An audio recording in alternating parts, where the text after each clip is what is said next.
Bases dropped on a rainy Wednesday morning here in Atlanta, Georgia. SDH live on a Wall Pass Wednesday edition of the show, July 31st.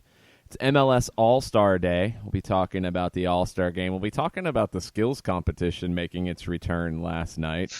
Entertaining. It was good. Yes. Yes. The passing thing was great, except they didn't need 5 million different targets because the only thing anybody wanted to hit was the crossbar. So I think they need to have crazy, weird targets beyond the crossbar for 50 points and 75 points and just bonkers stuff. But anyway, we'll get into all that. We'll talk about questions around the All-Star game because the Board of Governors will be meeting today. And there's a few things on their agenda, we assume, a big one being expansion, and we'll get into that, but also some other things about the league going forward. And it's a Wall Pass Wednesday, so you can ask whatever question you want to ask about MLS, about the NWSL, about the U.S. women's national team, and there's a few questions on that one that we'll be getting into here in just a sec. Anything you want to ask, tweet at us at Soccer Down Here. We'll get into it. It's kind of a free-for-all sort of day, and I believe John has a question he wants to throw to the floor. I do, and it has to do with a tweet that you put out last night about a particular side tournament that you would like to have as a part of All-Star Week. For those that missed said tweet, what was your addition? Yeah, I think we've talked about this before. I think something the NBA has done really well with their All-Star Weekend deal is they've incorporated the legends of the league. They do it in the skills contest, shooting contest portion of it. If I'm not mistaken, or at least they've done this in the past, they pair up a WNBA player, a current player, and a legend on a team, and they do different things. It might be on the Shooting Stars. I can't remember what they call it, but I've seen it before where you had like Dominique Wilkins involved, you had a Dream player, you had a Hawks player. It's pretty cool. I would love to see, with the rise of futsal, and with futsal being such a big part of MLS Works and the U.S. Soccer Foundation, and I think every year they're installing at least 5 to 10 futsal pitches in the city that's hosting the All-Star game. Do a Legends futsal tournament, or at least a game of MLS Legends. You could do an East versus West. You could do it a number of different ways, but do a futsal game. If the foundation side of things is going to push futsal, and I think they should. I think futsal is the best way to develop skills for all ages, but especially at 12 and under. If it was me, and I could rewrite things in whatever way I wanted to, I would have 12 and under be 5-a-side and be futsal, period, for kids. I think it's the absolute best way to develop technical skills. But if we're going to push that, and we're going to make a big deal about it from a community side, do a Legends game to highlight that and to continue to make it a bigger deal. Because I think there's still a lot of people who don't get what futsal is and get the differences between the old school indoor game that still exists, but is not the best way in terms of developing skills, and it's not something that you're seeing the foundation do and build indoor pitches. They're building futsal pitches. Let's push it, and let's use MLS Legends to do it. I put a question out there this morning about who is your favorite MLS legend, but I think John wants to take it to another level. I do. And how would you, if you were futsal MLS All-Star Week organizer, how would you stack your rosters? Who would you put on them? And since you want to build the game with teenagers, pre-teenagers, things like that, Do you include some local pre-teenagers on the roster with No, your legends? Which that's legends? too gimmicky. I would do maybe which a legends local. do you put? I would do maybe a local game or a local event attached to it. But no, if you're going to do legends, you got to do legends because you want to showcase what futsal can be. So you're also thinking very specific kinds of legends. You're not just thinking Joey Franchino running over people. You want people who can play and have that technical skill and can show off a bit. So I would have let's workshop it. So on the west side, I'm not thinking positions here. Futsal is No. 5-a-side, so you got a goalkeeper and 4 on the field. Most teams will go with a diamond or a box type of shape. It's not as big of a deal. We're not getting into tactics here. We want it to be fun. So you want fun, you want Clint Dempsey, you want Landon Donovan on the West team representing their former MLS teams. I think on the east side, you want David Beckham in the match because of the notoriety. I think David Beckham can show a few things in a futsal environment as well. So, and he's got something to promote right now. So, let's get Beckham involved. Blanco? Yeah, I don't know how much he would be able to do at this point. I haven't seen Blanco do any of these types of things in a while, so I'm not sure where his fitness might be and his ability to do it. But yeah, in a perfect world, sure.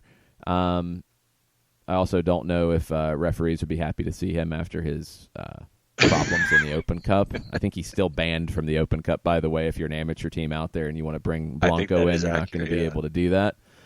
So let's see. Trying to think of some others. Dwayne De Rosario, I think, would be a fun one. You're talking about a very technical player there that you could bring in. Played for a number of different teams in the league. So you can throw him on the East squad. Through about his time in D.C. and Toronto, even though he did play for San Jose as well. We'll throw him there. Let's see. So that's 2 and 2. Goalkeepers. Who could we get? You want guys who can play with the ball at their feet. You're looking at the smaller guys. Nick Raimondo will be one that you will have starting next year, since this is his final year as a pro. DeMarcus Beasley would be another one that you'll start to incorporate in these types of things, because you want guys who can still play and show some things off in this, because that's futsal. It's fun. It's about technique and it's about flair. Maybe Escalotto. If you can get him away and get him to do it, he could have some fun with it, I think. That's why I wanted to ask, because you want to stack it, you want to make it look fun, and I just wanted to pick your brain. If you were the organizer of the MLS All-Star Week futsal tournament, who you'd want to have well, out there. I'm not thinking about a tournament. Let's because then. Sorry, this is the one-off. Yeah, because you gotta make it something that fits into an All-Star Week and is easy to put on digital properties and stuff. You want a game. You want a futsal game. You want 40 minutes. It's an hour-long broadcast, an hour-long show.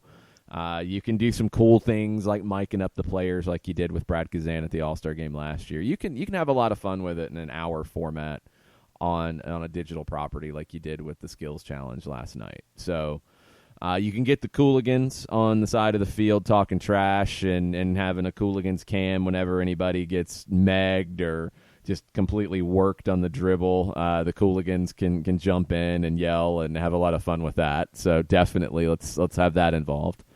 Who's your coaches?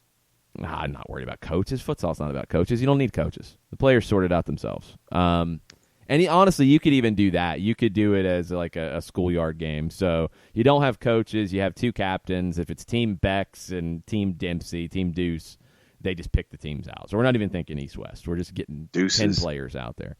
Trying to think off the top of my head. Preki. Possibly. Not sure where Preki's at fitness-wise, but Preki's got some skills, and Preki did play indoor, so he's got some things he can show, I think. Tab Ramos, maybe. Depending on what if he would want to hop into this, I think he could do it. There were some other guys from that era of MLS in the 2000s that would be a good shout, that would fit into a futsal environment, because it's hard for like a traditional center back who's not a ball-playing center back. They're not going to really fit into this. You're looking for your little guys. You're looking for your skill guys. Give us your suggestions. Tweet at us at Soccer Down Here. Let us know. this is something I think you could add. I think the skills contest last night was a really good add to the All-Star week. And I've said this last year, I'll say it again. I still think it needs to be extended a little bit. It needs to be an All-Star 3-4 days. Like right now, I think you're jamming everything into 2 days, really. Let's get it to 3 or 4. Let's get it to a weekend if you can make the schedule work. You can do the Friday, Saturday, Sunday night thing and have league action start back up the next weekend. And this should be part of it. This would be a really fun addition to it. The skills challenge needs to stay. You can tweak it and you can add little elements to it. I thought the pass or the cross and shoot, a lot of fun. Chris Mueller showing out in that. That's a cool thing. Wayne Rooney just ripping volleys is always fun to watch too. But the passing challenge, let's up it and make it even more crazy. So, I mean, you had all these little like 3-point targets and 5-point targets. You don't need that. Crossbar at 25. Have the moving target further back and make it 40 or 50 points. And have something like a tub or a bin you're trying to put it in for 100 points, like in the corners. Like think skee ball. Like something like that you've got in the corners way beyond the goal that you're trying to hit at 25. Do like a 25, a 50, and 100 and keep it a little simpler. And that could be pretty cool. You get a team that's desperate at the very end and they've got to have a big hit. So you're going for the 100-point, like 60-yard, drop it into a tub of some sort, a little bit bigger than a trash There was can. Zero interest in getting anything short of the crossbar in the tournament. No, because you're going to gravitate to the crossbar. So, I mean, the crossbar challenge is what every team does at the end of every training session, pretty much. So you move beyond that, and you're not looking about the things in front of it. You do the stuff behind it to make it an even bigger deal. That would be very cool to see. Great drama with Nani on the final kick hitting the crossbar. That was fun. That was a lot of fun. I think there's some things you can do to make it better, but it's a really good start on the skills challenge. Incorporate goalkeepers too. Give the goalkeeper some love. You used to have keeper wars. Did you ever see that one? No.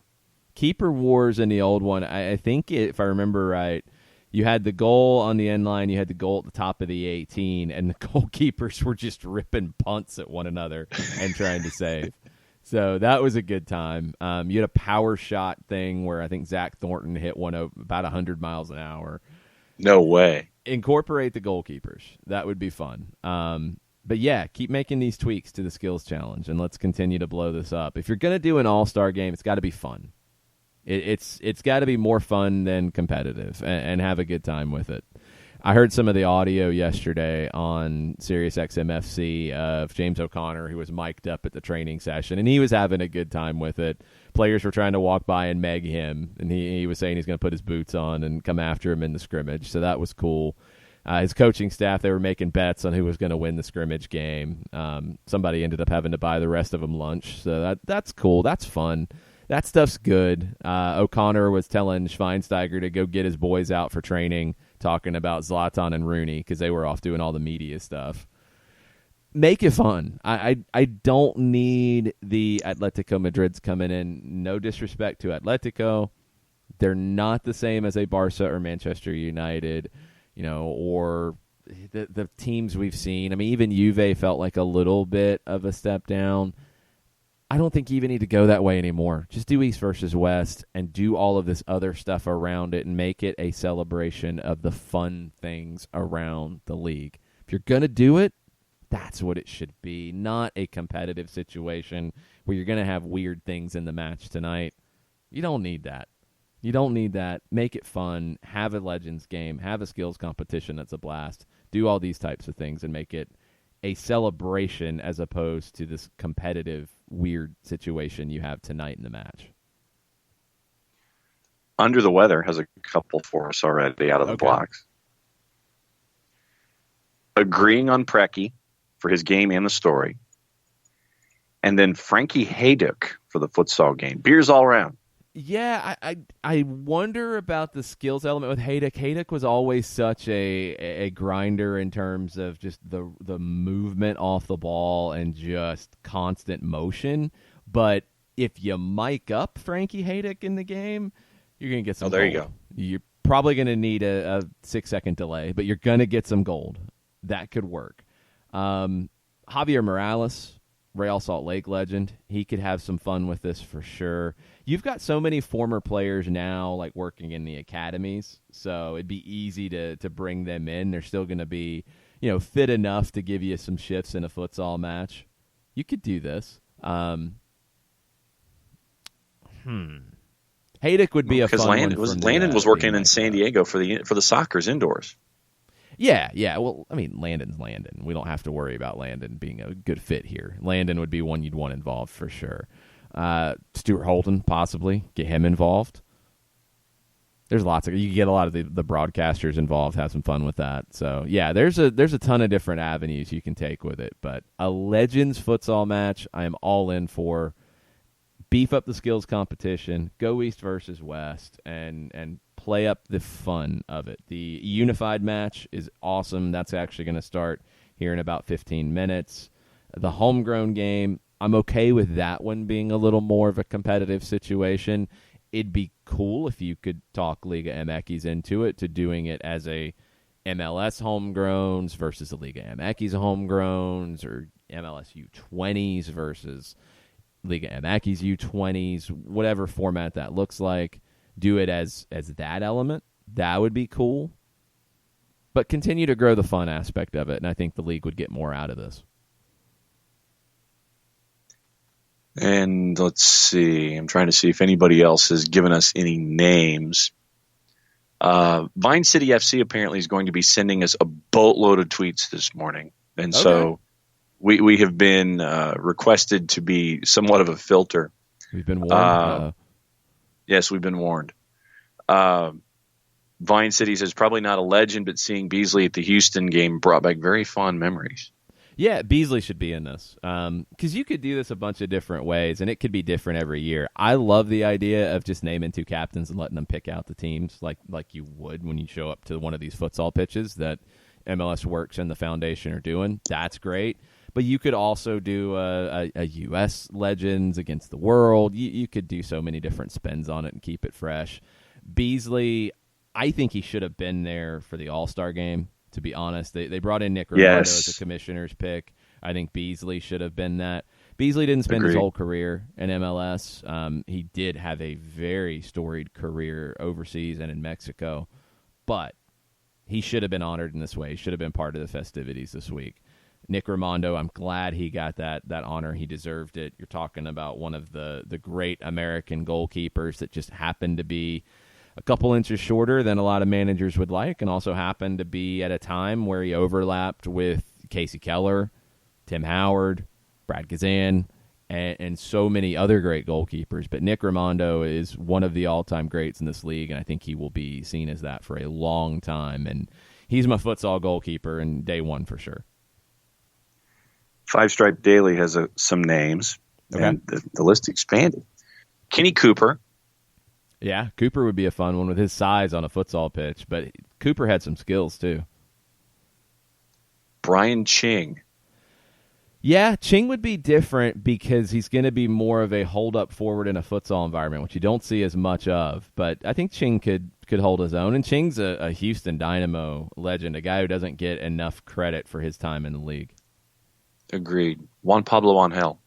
Ooh, that's a good call. Angel had some skills. Angel is a guy that I think some people remember his time in England, which was good, not great. He was one of the first big signings for the Red Bulls when they became the Red Bulls, and Angel was outstanding with them, carried them in the early days of the Red Bulls changeover. This one has a question mark attached to it, though. Thierry Henry. Yeah. Oh, Henry's got some sauce. He could jump into this for sure. Might have to pay an appearance fee or something because Thierry Henry's a big deal, but you can try to talk him into it. Casey Keller in net. Yeah. Well, that's another one you're going to get. You're going to mic him up, and you're going to get some conversation out of Casey Keller in net talking trash. Definitely. And then, obviously, this individual, well, I don't know if you would need a mic to be able to hear him, but Twellman.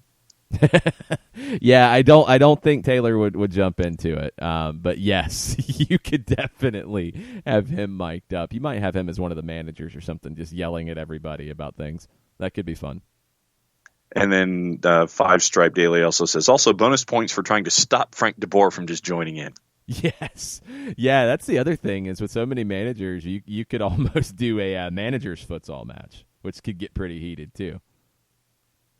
Vine City adds Kobe Jones. Ooh, good shout. Yeah, Kobe would be good in this as well. Yeah, you could get a U.S. Legends futsal team of Dempsey, Kobe, Donovan.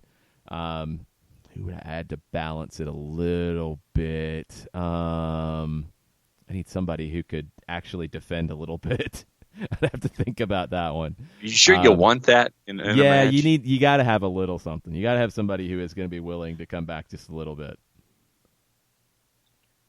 So those are the early returns on roster ideas for the futsal match. And in addition to your question, we're starting to get those submissions as well. Your initial question. Yeah, well, let's get that stuff in. Tweet at us using Wall Pass Wednesday. Tweet at us at Soccer Down here. We're going to take a quick break. We're going to get into the news from yesterday. Jill Ellis will not be coming back to the U.S. women's national team for the Olympics next year. Her contract was up at the end of this month. There was a lot of talk about would she renew it for a year? Would she do a new deal for another World Cup cycle? This is it. She's going to do the celebration tour, and that's going to be it. So there's a lot of questions about the U.S. women's national team on the touchline now. We'll get into some of that after the break. Hang out with us. We'll be right back after this. Looking for future leaders we can trust and believe in? Look no further than the high school student athletes right here in Georgia. High school sports teach young people how to be effective leaders. It begins by making their grades and being on time for practice. It includes learning to listen, following directions, accepting responsibility, being a good role model. And it's about respect for officials, opponents, the rules, and each other. The result? It transcends sports. It gives us hope for the future. High school sports. There's so much more than just a game. This message presented by the Georgia High School Association and the Georgia Athletic Directors Association.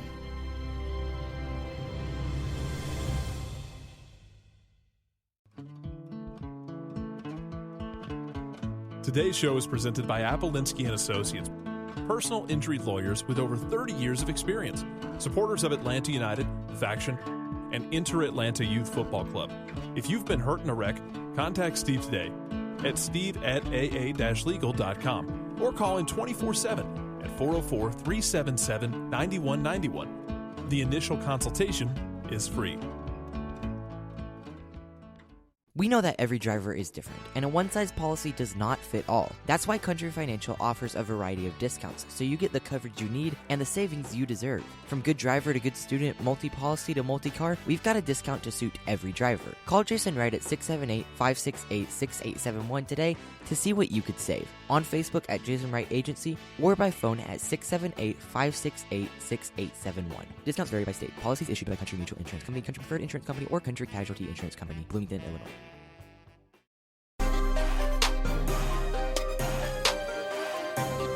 Welcome back. Soccer Down here, July 31st edition. It's a Wall Pass Wednesday. We're taking your submissions on MLS Legends for a Legends futsal match, which is something that needs to be part of the All-Star celebration for Major League Soccer. Let's have fun with this stuff. Don't put the players who have never played together in a competitive match against Atletico Madrid. Don't do that. Do East versus West. Do a Legends game. Do a jam-packed crazy skills competition, do a freestyle competition, do all kinds of stuff. Have fun and celebrate the league. And the reason I keep saying futsal is celebrate the great things that MLS Works and the U.S. Soccer Foundation are doing, partnering up and building these pitches in areas that, whether it's old tennis courts that aren't getting used, just a vacant space that's not getting used. MLS Works part of the All-Star Game celebration, U.S. Soccer Foundation, the host city, they're all partnering up to do these futsal pitches, and they're very cool. And they get the usual PR buzz, but I don't know if people truly understand why they're doing them, what the big deal of it, and what the legacy can be, and how much of a game changer they can be doing a Legends game that's in a futsal format and hopefully on a surface kind of like what they're installing in these different locations, whether it's a Boys and Girls Club or a YMCA or a Parks and Rec department or at a park or whatever. Try to replicate that as much as possible. You might have to do it inside to protect because of potential weather. Obviously, you might have to figure some things out with that, have a backup solution, but you want to do it to highlight the great work that the foundations are doing in this environment. Futsal is a great way to do it. You also get to explain futsal because I think a lot of people are still kind of learning what the game is. It's not crazy and scary. It's 5-a-side. You have boundaries instead of walls, so you're not playing it off a wall. You've got to have good control of the ball. You've got to be able to do some stuff with the ball at your feet because you're in a tight space. And the ball is a little smaller, somewhere between a size 3 and a size 4 for an official futsal ball. And it's got a little bit of weight to it, so it's not going to be bouncing everywhere like a super bouncy ball inside. It is all about skill and development, keeping the ball on the ground. It's a great way to teach the game, and it's something that I think a lot more youth clubs should be using. This would be a cool way to highlight all of that stuff all in one package that's great for TV or digital or however you broadcast it. Be a lot of fun. So I am all on board on trying to make this happen. And we're going to give them ideas. So keep nominating players, and we'll do that. But there was some big news yesterday.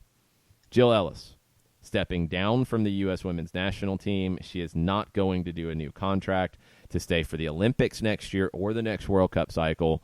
She said, "The opportunity to coach this team and work with these amazing women has been the honor of a lifetime. I want to thank and praise them for their commitment and passion to not only win championships, but also raise the profile of the sport globally while being an inspiration to those who will follow them." She's going to stay with the team for the Victory Tour. It starts on Saturday against Ireland at the Rose Bowl. There's a 5-match tour that'll end in October. She's going to serve as a U.S. Soccer ambassador at that point. What's next for Jill Ellis? Don't know. I think she's got some time to figure that out. Could she take a club job? Sure. She could take a college job, a high-profile college job, and be set for life. Different level of pressure, basically there for as long as she wants to be there. Easily, I think any major college that has an opening would do that.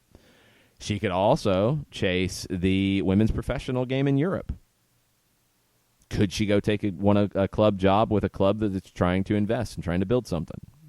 Would make a lot of sense. Be a manager with a very high profile to bring in. Could she potentially want to grab the England job? Could be.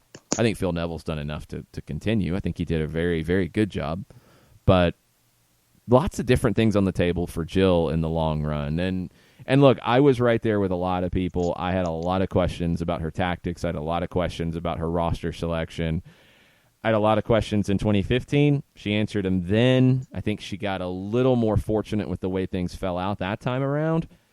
She shut everybody up this time. You can't question her outcomes. You can't. She did the job. She managed this team. She knew exactly what buttons to push. She did an amazing job. So she's got her pick of whatever she wants to do when that time comes. What does the U.S. Soccer Federation do? There's a lot of questions in general on the USSF side. Lots and lots and lots of questions. We're going to try to keep it focused on the women's program right now. We're not going to get into the Men's National Team Players Association saying, yes, Carlos Cordero, we support what the women are doing. And, oh, yeah, by the way, you haven't talked to us since you took the job.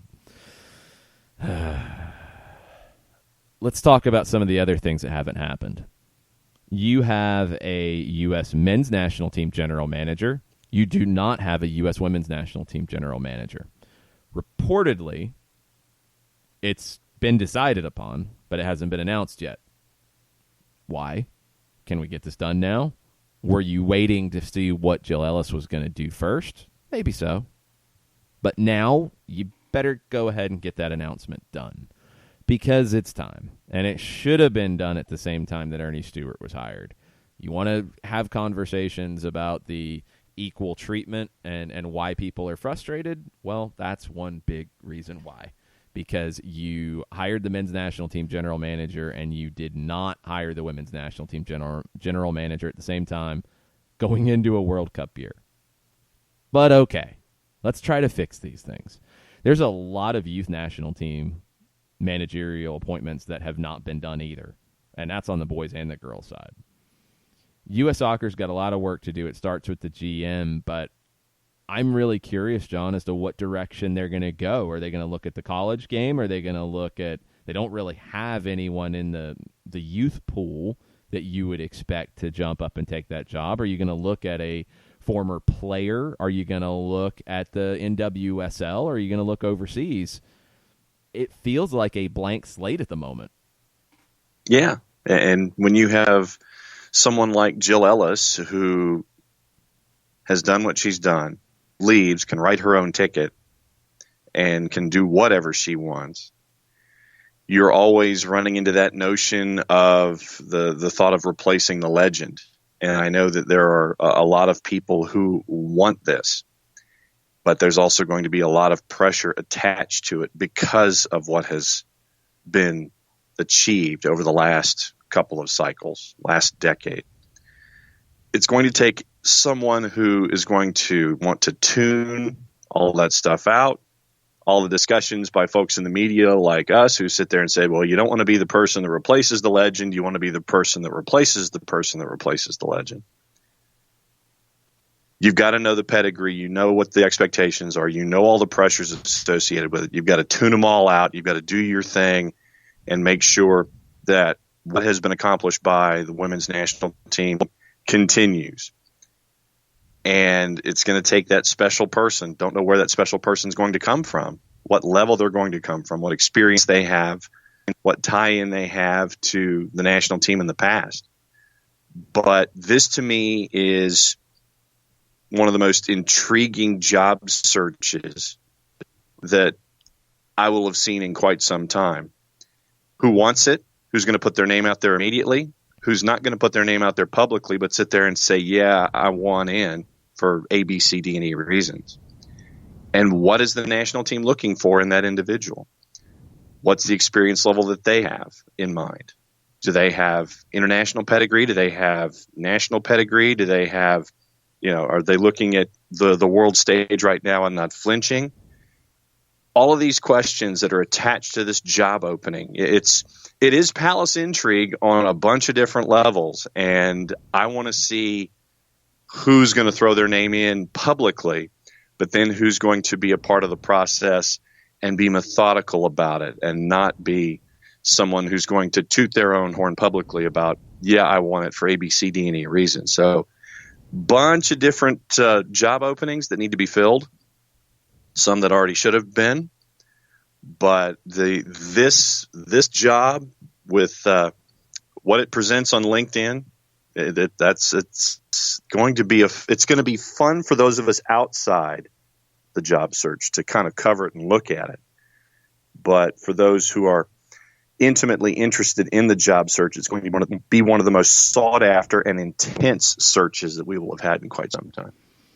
They're going to have to do it quickly. I mean, you have an Olympics to come up with, and then the Olympics is a little tricky because you have a smaller roster. So, you're going to have some players who were part of the squad this summer who will not be part of the squad just because of sheer numbers.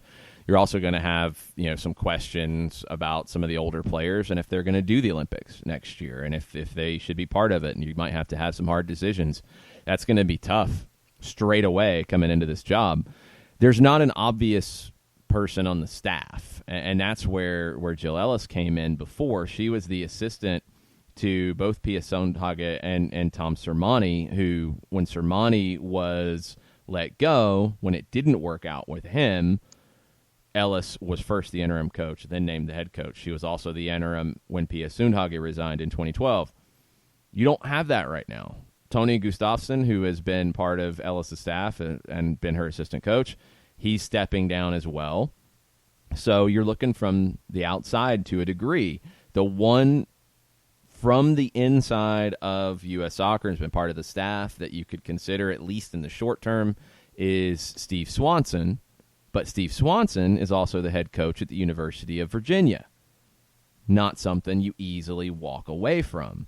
Swanson's pedigree coached the U.S. to the 2012 FIFA U20 World Cup title, which is the only U20 title for the U.S. in the past 5 editions of the tournament.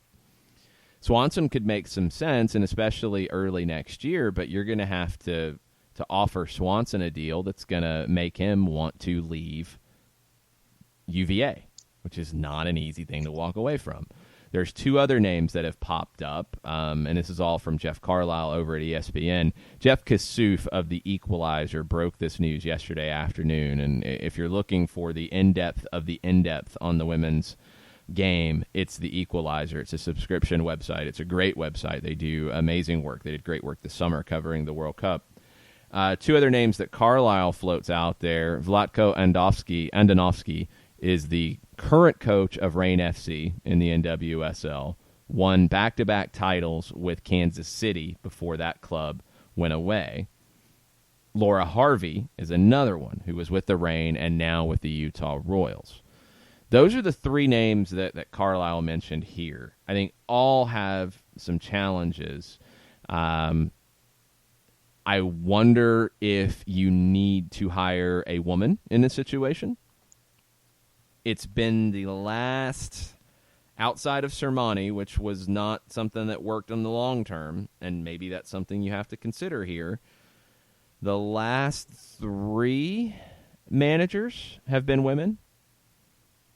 I think with the high profile of the women's national team program, that's something you have to consider.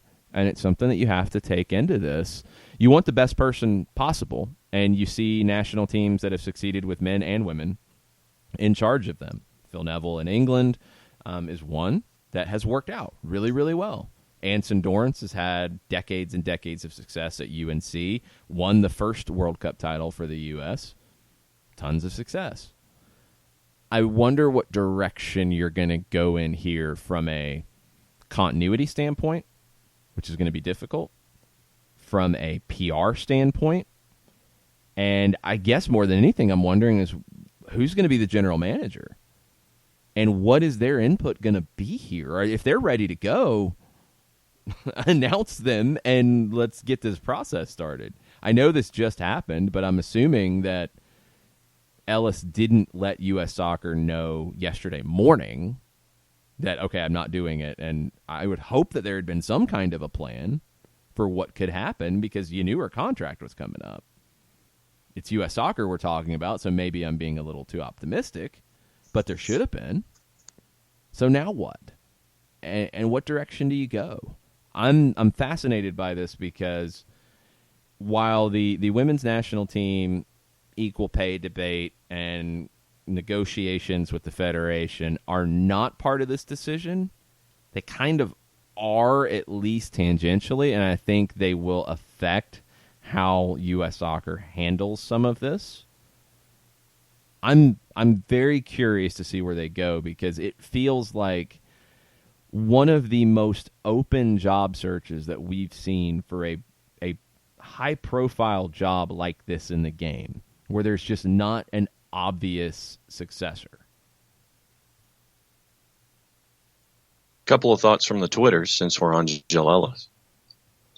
Daniel Price asking, would Jill Ellis take an MLS coaching job? Would that be more surprising than anything else? It'd be surprising. It's a barrier that will get broken down. It's a barrier that will definitely happen at some point where you have a woman coaching a men's professional team at a high level. MLS would seem to be a league that likes to break down barriers. I think it could happen. I think you're going to have a lot of pushback. You're going to have a lot of people say that could never be successful. I disagree. I think you're starting to see some breakdowns of these things on the NBA side, where you are seeing NBA teams bring on women as assistant coaches, and not just in a summer role, not just in a G League role, but you're starting to see it happen. It needs to happen in soccer as well. There's no reason why it shouldn't. Does it happen with Jill? I don't think it does. I don't think tactically it would work. And that would still be the main criticism I would have of Jill Ellis. She answered everything and won everything, but tactics at that level, on a professional level, day in, day out at a club level, I don't think it would work. I don't know if that's where she wants to go. I don't know if that's something she'd be interested in. And that would be really interesting. But it's going to happen. And it's going to happen sooner than some people think. I don't know if Jill is the one for that to happen. I think it probably will take some work on staffs first, like what's happening in basketball, where it's going to take some assistants to come through to show that, hey, this is not that big of a deal. Do they know the game? Can they teach the game? Okay, cool.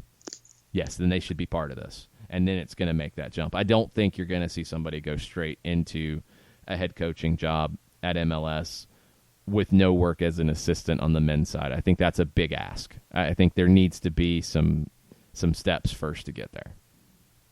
Selfishly, I'd like to see Jill Ellis in the NWSL as a part of the growth of that league going forward. Could be. I mean, you're going to have somebody that pays her. Yes. That pays her well. Yes. And Bartimaeus Prime with another name that is an intriguing one. I think this is the perfect time for Jill to step aside. Now a new manager can completely take over and start evaluating players on their own values and with their own eyes. P.S. Do you have Paul Riley's number asking for a friend? Yeah, I'm surprised Paul Riley's name did not come up in the Jeff Carlisle article, and I wonder why. I wonder if there's just no interest, and there could be. I wonder if, there's been conversations in the past, and there's knowledge out there that we don't have. Maybe. But if you're looking at the best managers in the NWSL, Paul Riley has to be part of that conversation. I think the work he's done with North Carolina Courage, a team that has star players but not the mega stars. And I think some of that's down to Riley's own way of wanting to build a team that is the greater than the individuals that are part of it. I think he enjoys building teams in that manner. That can work really well in a national team format in terms of building a team that fights for one another and is greater than the sum of its parts. So Riley would be one that absolutely should be considered. And then that creates some stepping stone situations. That creates some dominoes that are going to fall. Whoever it is who comes out of NWSL, if that's where the next women's national team job comes out of, then you're going to see new people come up into that. And that's what we need to see. That's where your next generation is going to come. That's what's surprising about this right now is you don't really have a generation that is showing like, yes, we are next in line for this job. You don't really know what that's going to look like. You knew straight away that Greg Berhalter was going to be considered on the men's side because he was there. Jason Kreis had been in that conversation in the past, but his recent performances took him out of that. Dominic Kinnear was around that for a while as well, but the job never opened up for him. When Bruce Arena left the first time, Bob Bradley was the obvious selection next. So you've had that on the men's side. I don't think you've had that on the women's side, really. Tom Sermani kind of came a little bit out of left field. It didn't work. Pia Sundhage came out of left field, had no connection to U.S. soccer at that time. April Heinrichs had as a player, and Jill Ellis just passed her during the World Cup in terms of games coached with the U.S. women. You don't have, and a lot of times you see it with a former player, Berhalter being an example of that. I don't think there is a U.S. women's former player that is ready for that job yet, and that's a little surprising. I think Cindy Parlow-Cone is one that is getting work on the college side, hasn't moved into the NWSL side just yet. That needs to happen more. I think you need some of these players to go into the coaching side and be able to bring that perspective because that's an obvious route that, in terms of the U.S. women's coaching pool, hasn't really been exploited. I forgot to ask you what you thought about Pia's new gig. Brazil needed something different. Now, is she going to get the support from the federation in Brazil? That's always the big question when it comes to that, because they've never really done it in the past. They've just never really shown that in the past. If she gets the support, she's going to have the talent. You know that. She's going to have the talent. I don't know if she's going to get the support, though.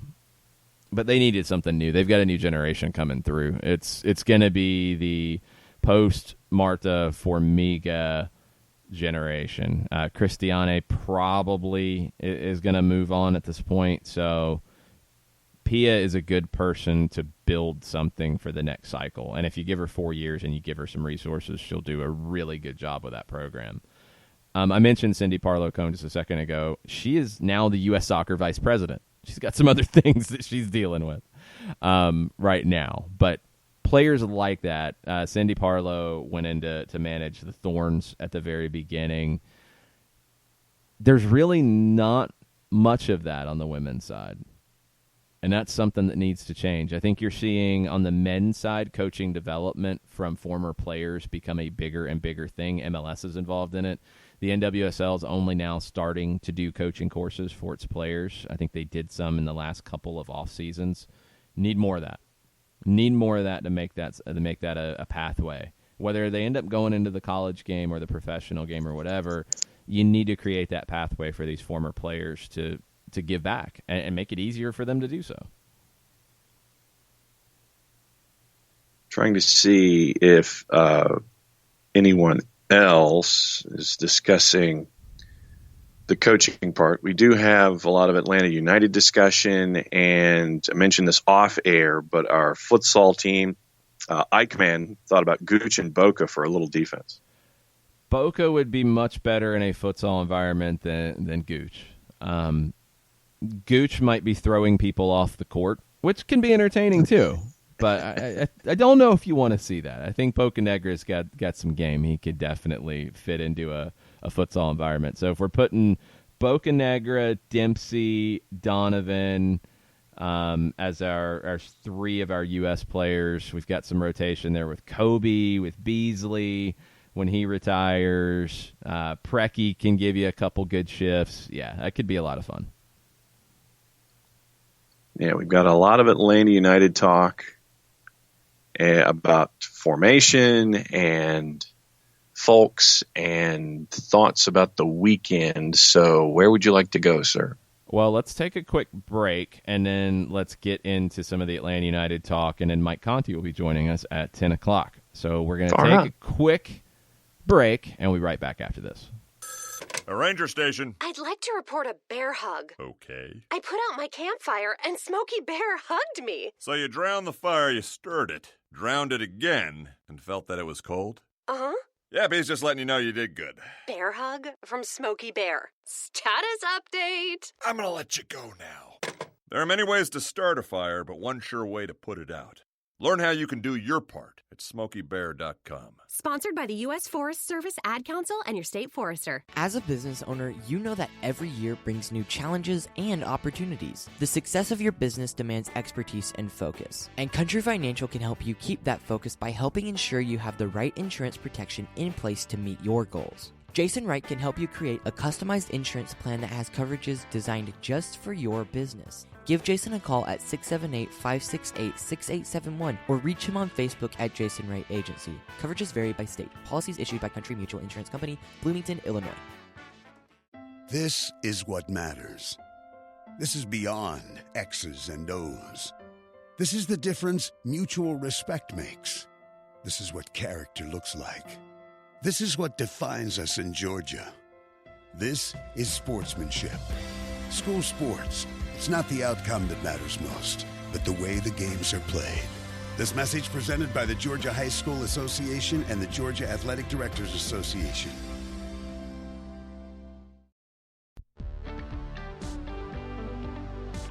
If you've been hurt in a car wreck, contact my friend Steve Apolinsky of Apolinsky and Associates. He's been representing individuals for over 30 years throughout Georgia and Alabama.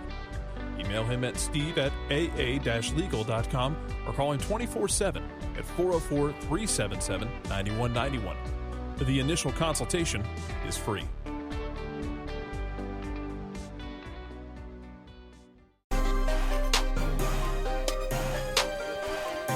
Welcome back. Wall Pass Wednesday. Soccer Down here, July 31st. Y'all got questions? We'll try to have answers. All right. Ricky Ricardo. Let's be honest, and this is the easiest joke to make, but I have to. The skills challenge is the best performance we'll see out of Orlando City all year. Paragraph. Well, I like to joke about that. The skills challenge was actually pretty entertaining. Look forward to having it in the future. Had a little bit of flair, and Nani winning it at the end gives it a little staying power in my eyes. Hashtag Wall Pass Wednesday. You got to continue it. It's a fun thing to do during what should be a fun celebration of the league. So, yes, continue the skills challenge. Keep coming up with new things. You can try stuff in that. You can try different events. You know, have fun with it. Be creative. That would be my recommendation. Don't discount Orlando being a handful the rest of the way. I really like their signing of Mauricio Pereira. We talked about the rumors of it yesterday. Was done. He's a designated player. He was available on a free, so it's a good bit of business from Orlando. He's the playmaker that they thought they were going to get with Sasha Kljestan. They didn't get that. He's the one that should be a good help to them. Now, how long does it take him to get, going with this group? We'll have to see. Is it fast? Well, then they're going to be a handful. Is it going to take a little bit of time? They've got some ground to make up, but Orlando did something right with this one. There's been plenty of times that has not happened. This time, it's happened, and it's a good one. Remember, they opened that designated player slot when they loaned Josue Colman back to Cerro Porteño. That was a loan.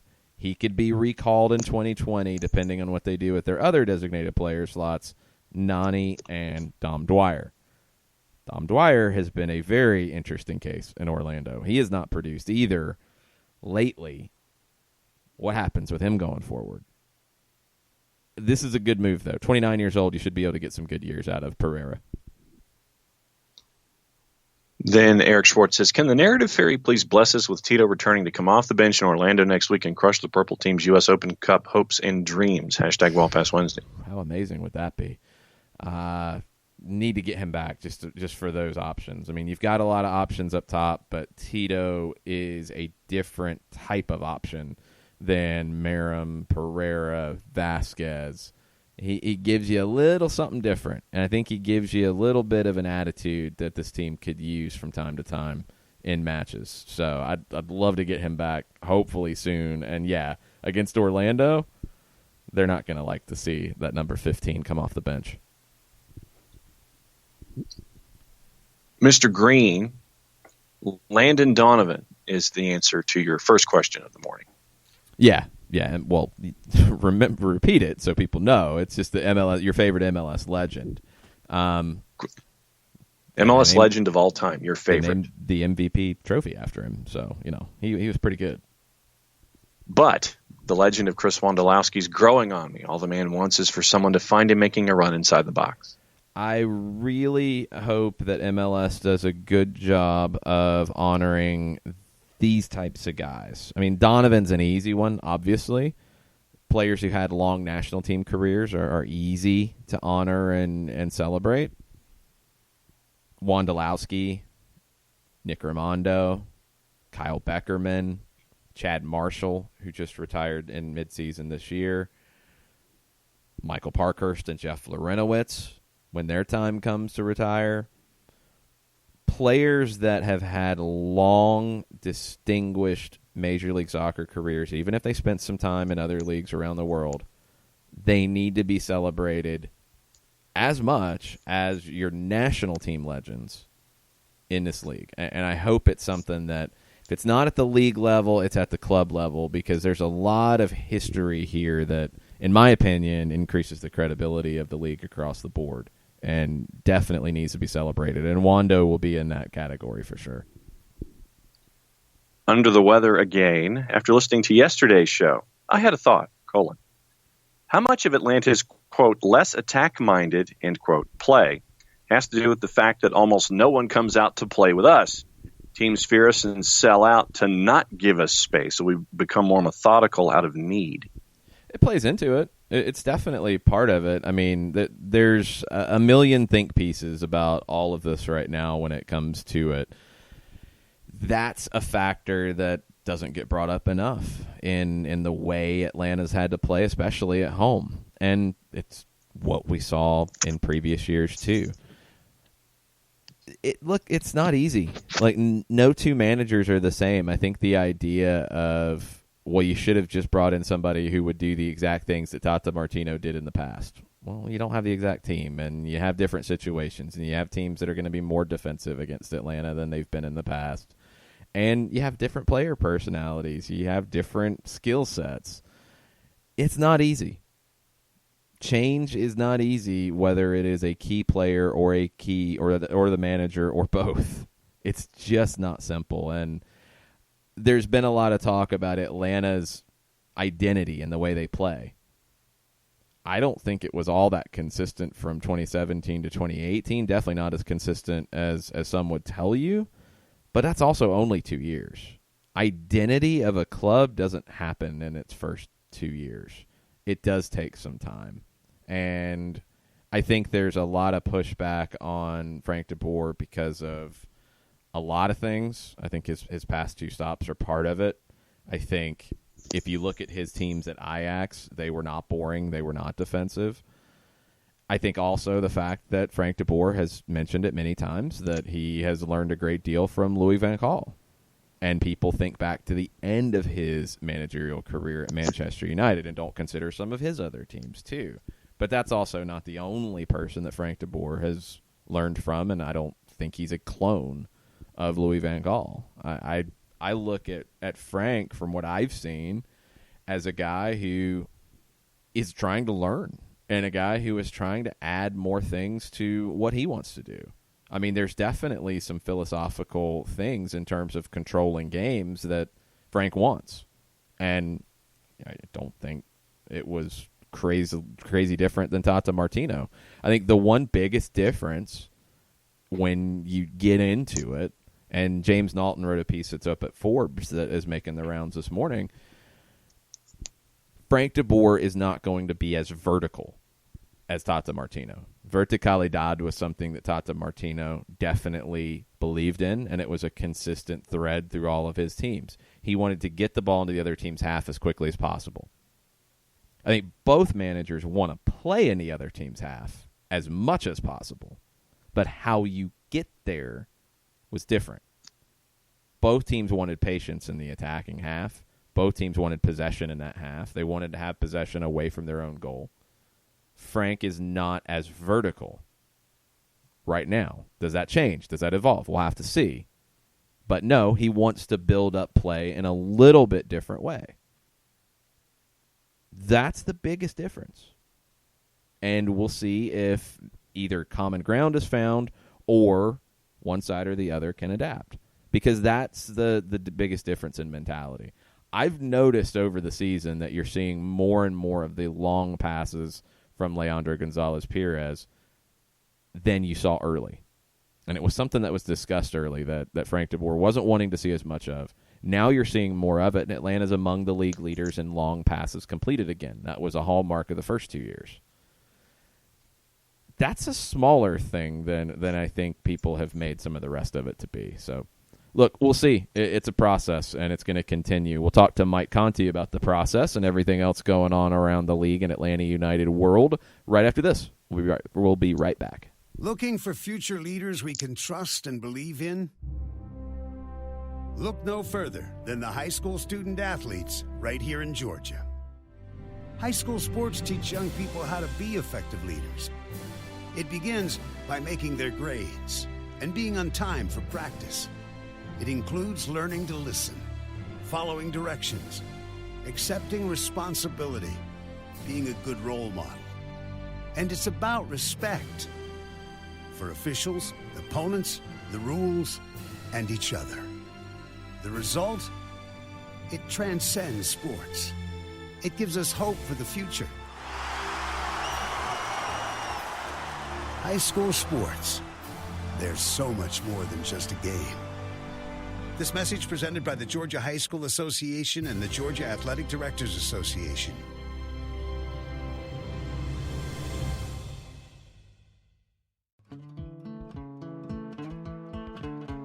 Today's show is presented by Appolinsky & Associates, personal injury lawyers with over 30 years of experience, supporters of Atlanta United, Faction, and Inter-Atlanta Youth Football Club. If you've been hurt in a wreck, contact Steve today at steve@aa-legal.com or call in 24/7 at 404-377-9191. The initial consultation is free. We know that every driver is different, and a one-size policy does not fit all. That's why Country Financial offers a variety of discounts, so you get the coverage you need and the savings you deserve. From good driver to good student, multi-policy to multi-car, we've got a discount to suit every driver. Call Jason Wright at 678-568-6871 today to see what you could save. On Facebook at Jason Wright Agency or by phone at 678-568-6871. Discounts vary by state. Policies issued by Country Mutual Insurance Company, Country Preferred Insurance Company, or Country Casualty Insurance Company, Bloomington, Illinois. You're listening to Soccer Down Here daily on SDH Networks, a division of OSG Sports. Find us at Soccer Down Here on Facebook and Twitter. The time is now the top of the hour. Peep, y'all.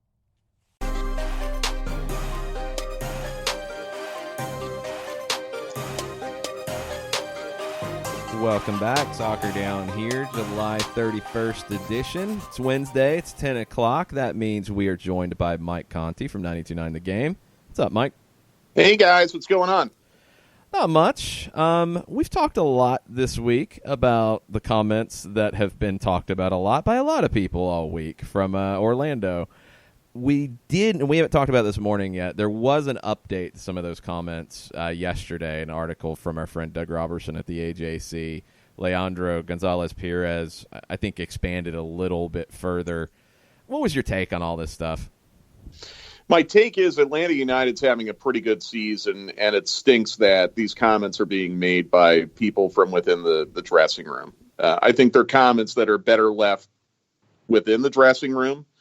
It's just unfortunate. I get it that it's part of professional sports, but I will say that, we had expected that this would quiet down, that this would stop, and it has not. And generally, when chatter like this continues, it usually does not end very well. And I'm annoyed by it because here's Atlanta United in complete control of being able to get home field throughout the Eastern Conference playoffs. Yes, they cannot win on the road this year, but they have the opportunity to play every match up to the MLS Cup final at home. They're 2 wins away from a major trophy. They're having a good season. Their last 2 losses, they were extremely competitive against very good teams. And this is taking away from what I think has been a pretty good season. It also glosses over, I think, the real reason why Atlanta United has looked different from 2018 to now. And it's not because of the manager. It's because Miguel Almiron isn't here anymore. A lot of it really I find distressing. I like that Leandro expanded on what he said a little bit yesterday because, quite frankly, I found his initial comments to be very, very confusing. Since Atlanta United went to the 3-5-2, they're averaging almost 3.5 goals per game. They're averaging more than 15 shots per game. In fact, over the last 5 matches, even when they weren't in the 3-5-2, they're averaging the exact same shots per game as they were during the entire 2018 season. So what's the problem? You've been playing the same way tactically as you were last year over the last couple weeks. What is the problem? Why do we need to continue to talk about this? And it feeds into what I think is a pretty lazy national narrative where a lot of people want to make it a referendum on the manager. I read an article in Forbes this morning that someone sent me. There was one mention about Miguel Almiron no longer being on Atlanta United, and it was half a sentence at the end of the article in trying to construct this indictment as to why Atlanta United's not as entertaining now as they were in 2018. Let's call it for what it is. One of the best players you could possibly have on any MLS team last year is gone. It's going to look different. Personnel-wise, it is different. And you have a technical staff that's trying to adapt to the personnel that they have right now. And I think these comments that are being made publicly are unhelpful. And I appreciate Doug Robertson's reporting. I think Brad Guzan said it without saying it, that doing things like this do not help a team. You have a golden opportunity coming up on Saturday with 2/3 of LA Galaxy's goal scoring out of their lineup to make a statement now on Saturday and get this thing back on track and give yourself positive momentum going into the semifinals of the U.S. Open Cup and an extremely big match after that against New York City that might go a very long way to determining the number one seed in the Eastern Conference. And instead we have this. And I just think it's very, very regrettable. I think it's unnecessary. It's not like this team is 5-15-1 right now. They haven't lost at home since April 20th.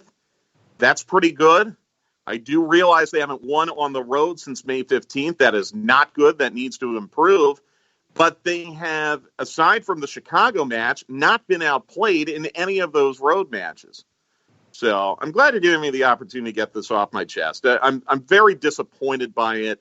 I understand that it's a complicated dynamic in any pro sports locker room, but I'm just very, very annoyed that this is taking away attention from what has been, all things considered, a pretty good season for Atlanta United up to this point.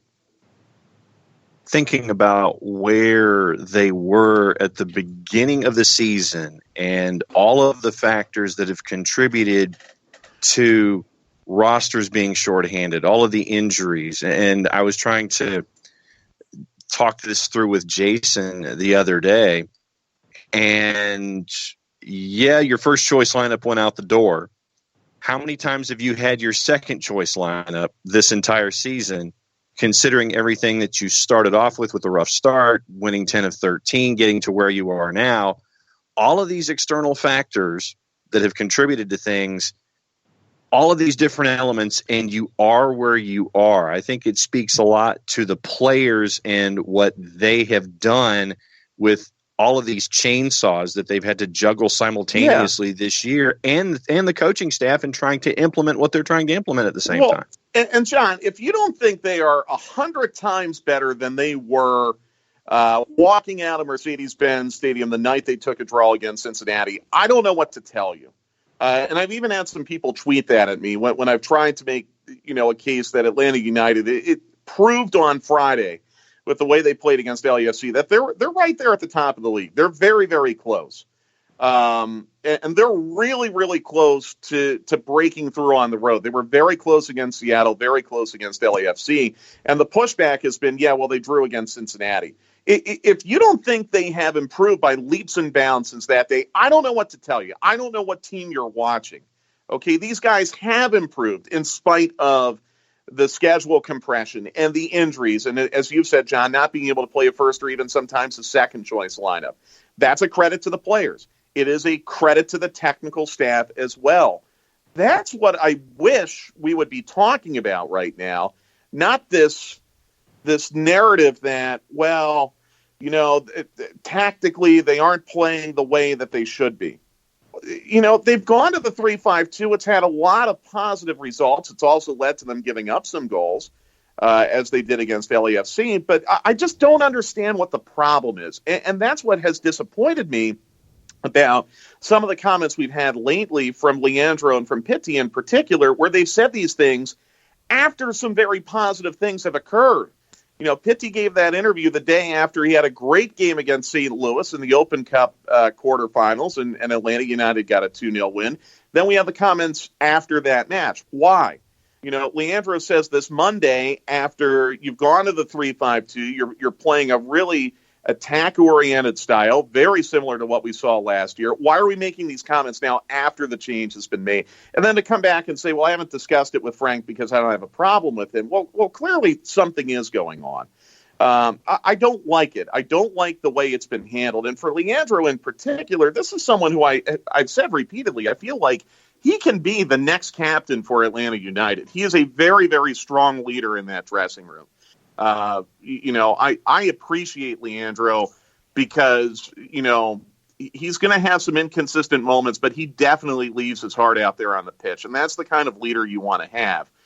But I thought the comments he made on Monday were incredibly unfortunate. And again, take away from what I think to this point has been a pretty good season. Not a dominant season like they had last year. I'm not arguing that, but a pretty good season. And I think it's leaning supporters and also neutrals to think that that Atlanta United is this team in disarray that might even miss the playoffs and all. I don't feel that way at all. I feel like they proved Friday that they're right there with the best team in the league. They stood there, and outside of an awful 10 minutes, they were punching and counterpunching with LAFC the whole way. If LAFC doesn't get that penalty, I don't think they get the fourth goal. And that wasn't a penalty.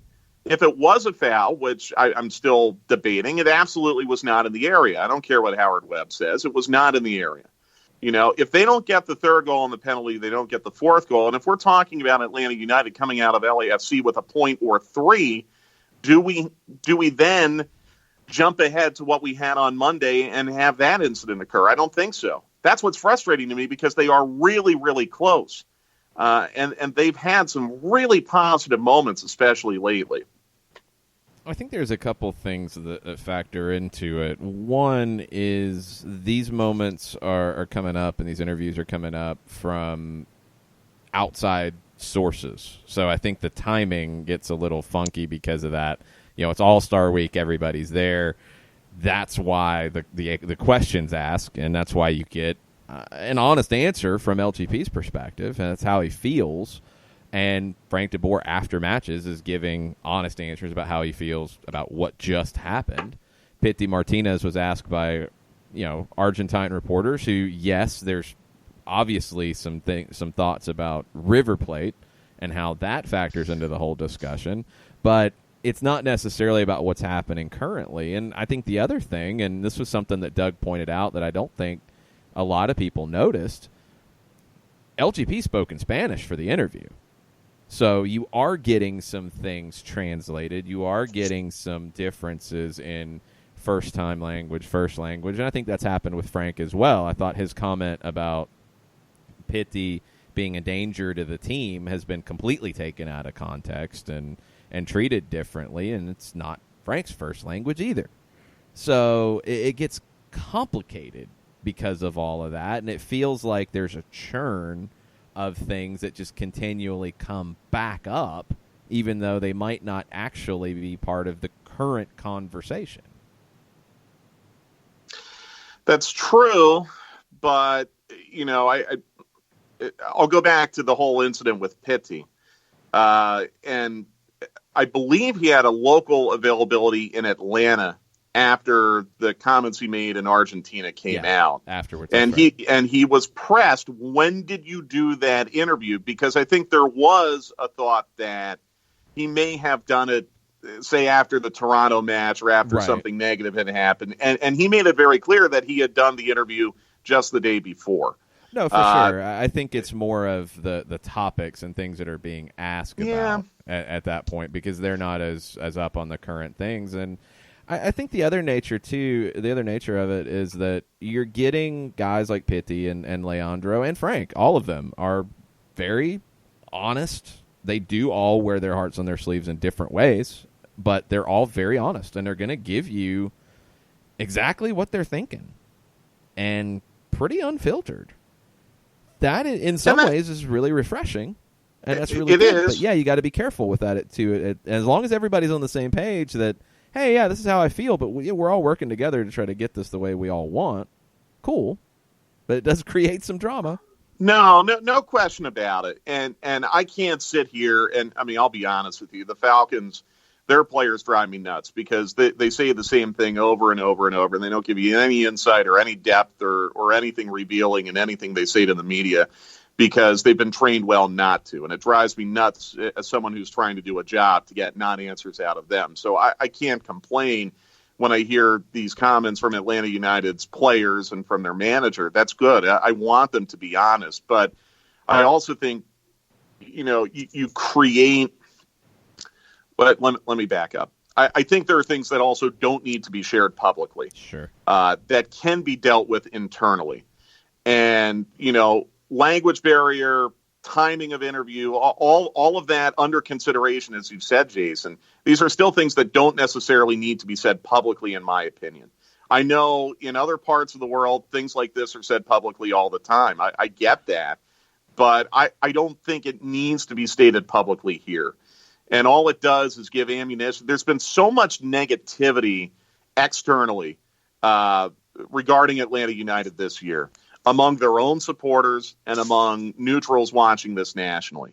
And when you say things like this publicly, it feeds into the negativity. And I just don't think it's necessary. Again, because I don't think things are that bad. That's what I keep coming back to. Things really aren't that bad. I mean, if I were to tell you that, Miguel Almiron's going to be gone, you're going to have a new manager, you're going to have all these injuries, you're going to be playing a match every 3 days, and you're going to be 3 points out of first in the East with a game in hand going into August, I think you'd take that. I think you would be fine with that. They have not been outplayed much this year. They were outplayed by Chicago. That was a red card match. I think there was a stretch in Salt Lake where they weren't very good, but neither was Salt Lake. I think you could argue you've had stretches of matches where you've been outplayed. Certainly the 10 minutes in L.A., the last 15 minutes in Monterey where you've been outplayed. But, it's very, very seldom where they've been outplayed over the span of a whole match this year. And, yeah, it's unfortunate that they've lost a few more than they did last year, but that's going to happen. I think we need – the other thing, too, is, look, Miguel Almiron's not coming back. Tata Martino is not coming back. We do need to, at some point, turn the page from 2018 and stop comparing this year's team to last year's team. Last year's team was very special. They have the second most points earned of any club in the history of MLS. They won the Cup and did so in pretty convincing fashion all the way through the playoffs. Having something like that happen where everything falls into place is extremely rare. And we're coming down to 10 games left in the season now, and I keep feeling like everything has to be comparing this year's team to last year's team. And we've got to move on from that. It's over now. It was a wonderful memory, and we had a lot of fun, and it's something we'll cherish for the rest of our lives, but it is over. And I think you're doing a disservice to this year's team by constantly trying to compare it back to what happened last year. That team's gone. Miguel Almiron is gone. It's about this year's team now, and this year's team has done a pretty good job. And when you look at the match against LAFC, it was the first chance, I think, for Atlanta United fans up close and personally to see how electric LAFC can be when the field tilts like it did in that 10-minute stretch, and how you've got to be locked in for 92 minutes or 95 minutes or whatever. Now that you've had a couple days to step back from the match against LAFC, what else is stuck in your head? Could be about LAFC, could be about Atlanta United. What else has kind of triggered in your brain since you've had to step away from the press box? I'm not positive LAFC is going to go to the MLS Cup final. I mean, they're really, really good. They're clearly the best team I've seen in person this year. I wouldn't say clearly the best team I've seen in person. To be honest with you, I don't think Seattle is that far away from them in terms of quality. Seattle feels deeper to me. If LAFC has the wrong guy go down, they are in trouble. I mean, bringing in Lee Wynn off the bench created Atlanta United a lot of problems. But I look at LAFC and what they can do outside of their first choice 11, and I don't see a lot of positive things there. I think they're going to get into trouble if they have an injury or if they find themselves in need of having to go and tap into their depth, because I just don't think they have it. Their first 11 is amazing. And I would say better than Seattle, but not by a large degree. So, everyone's just writing LAFC's ticket in the MLS Cup final. They're really, really good, but I don't think that's a given yet. I think, again, Atlanta United proved that they can go toe-to-toe with those really good teams, even on the road, as they did in Seattle. And I'll say again, if LFAF does not award that penalty to Vela, I think Atlanta United's getting out of there with maybe even 3 points, certainly at least one, because I don't think they get the fourth goal if they don't get the penalty. Atlanta United had mentally unraveled. They thought that the first 2 goals were offside. I don't think there were conclusive enough angles to overturn either one of those. I know it was very tight. I know some people have screen capped to show that it might have been. I think it was very close. Horrible.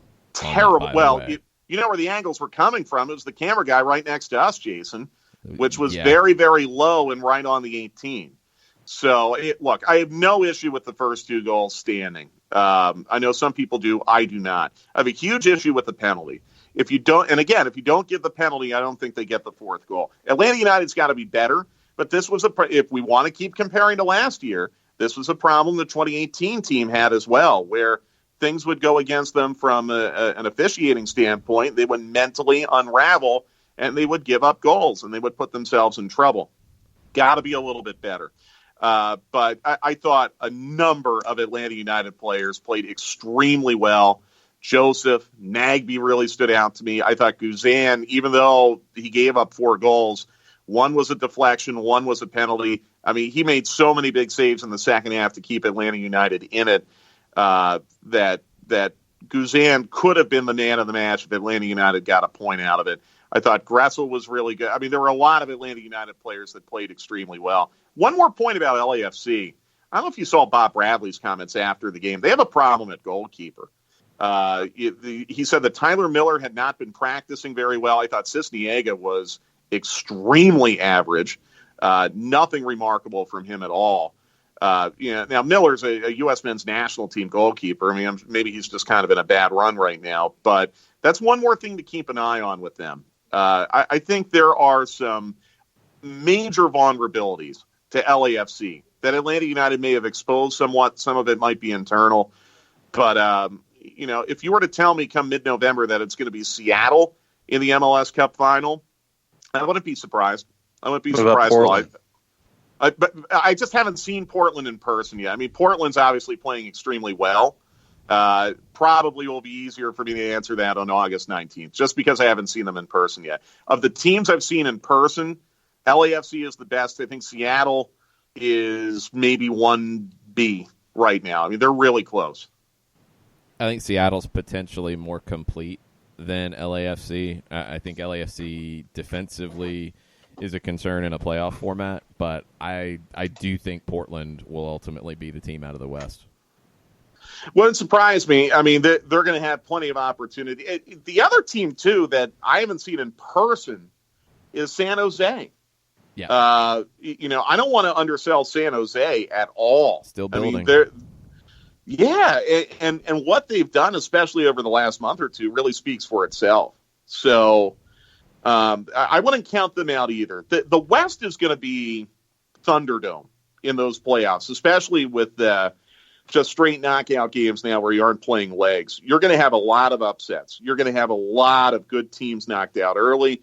You're going to have a lot of good teams right there at the end. And LAFC will be fortunate because they're going to be able to play those matches at home. But could you imagine a Seattle-Portland West semifinal up in Seattle, or it could even be up at Providence Park? I mean, that would be an incredible 90 minutes of soccer. You want Thunderdome. San Jose LAFC semifinal as well. Or LA Galaxy against LAFC. Also possible. I mean, Galaxy, it's kind of like in college football, Syracuse against Clemson. No one has really figured out Clemson other than Syracuse. No one seems to have really figured out LAFC other than LA Galaxy. Full-strength LA Galaxy was Zlatan against LAFC, and that might even be a quarterfinal the way things are going right now. Nothing is promised for LAFC in that Western Conference. Too many good teams. That's why I also think there's a great opportunity for Atlanta United.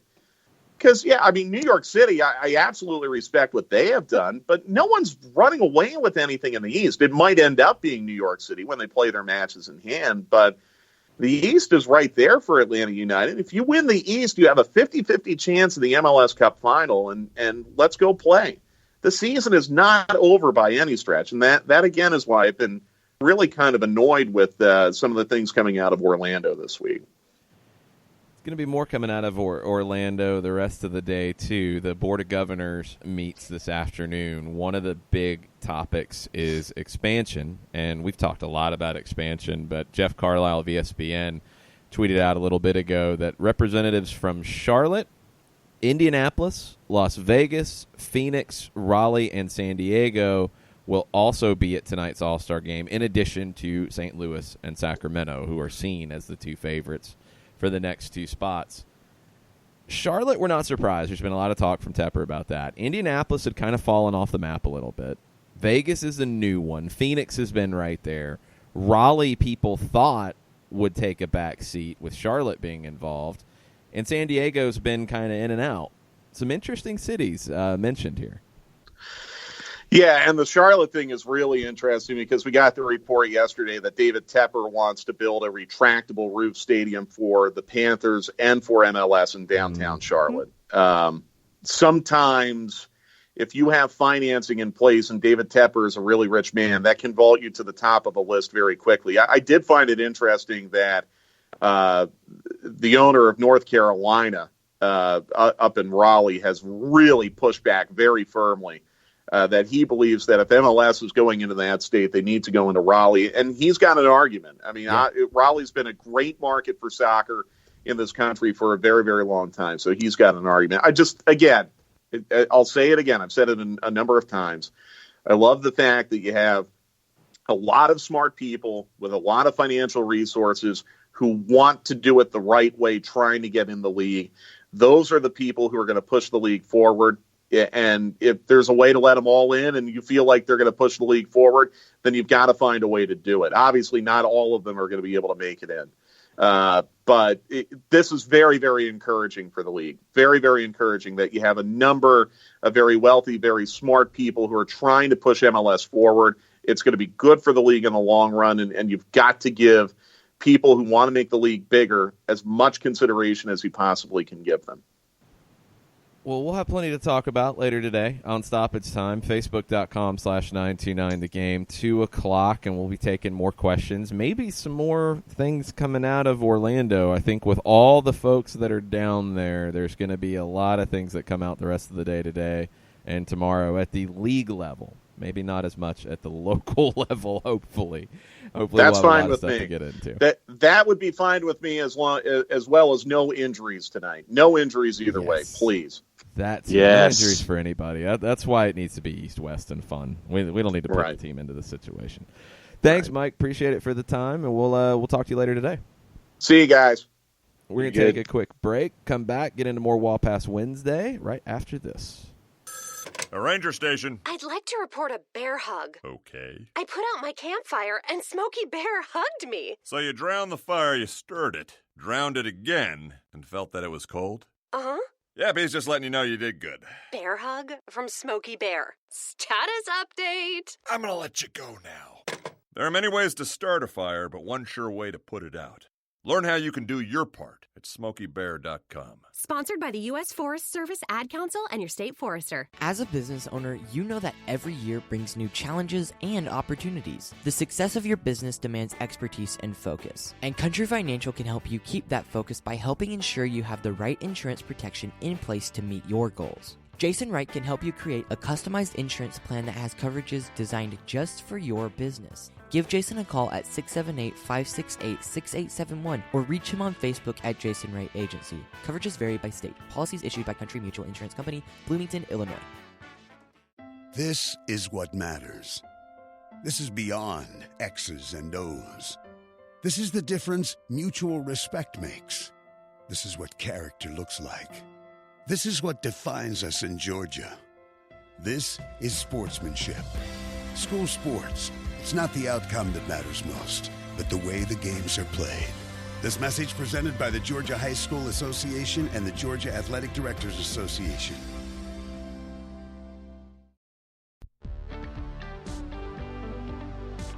If you've been hurt in a car wreck, contact my friend Steve Apolinski of Apolinski and Associates. He's been representing individuals for over 30 years throughout Georgia and Alabama. Email him at steve@aa-legal.com or call him 24/7 at 404-377-9191. The initial consultation is free.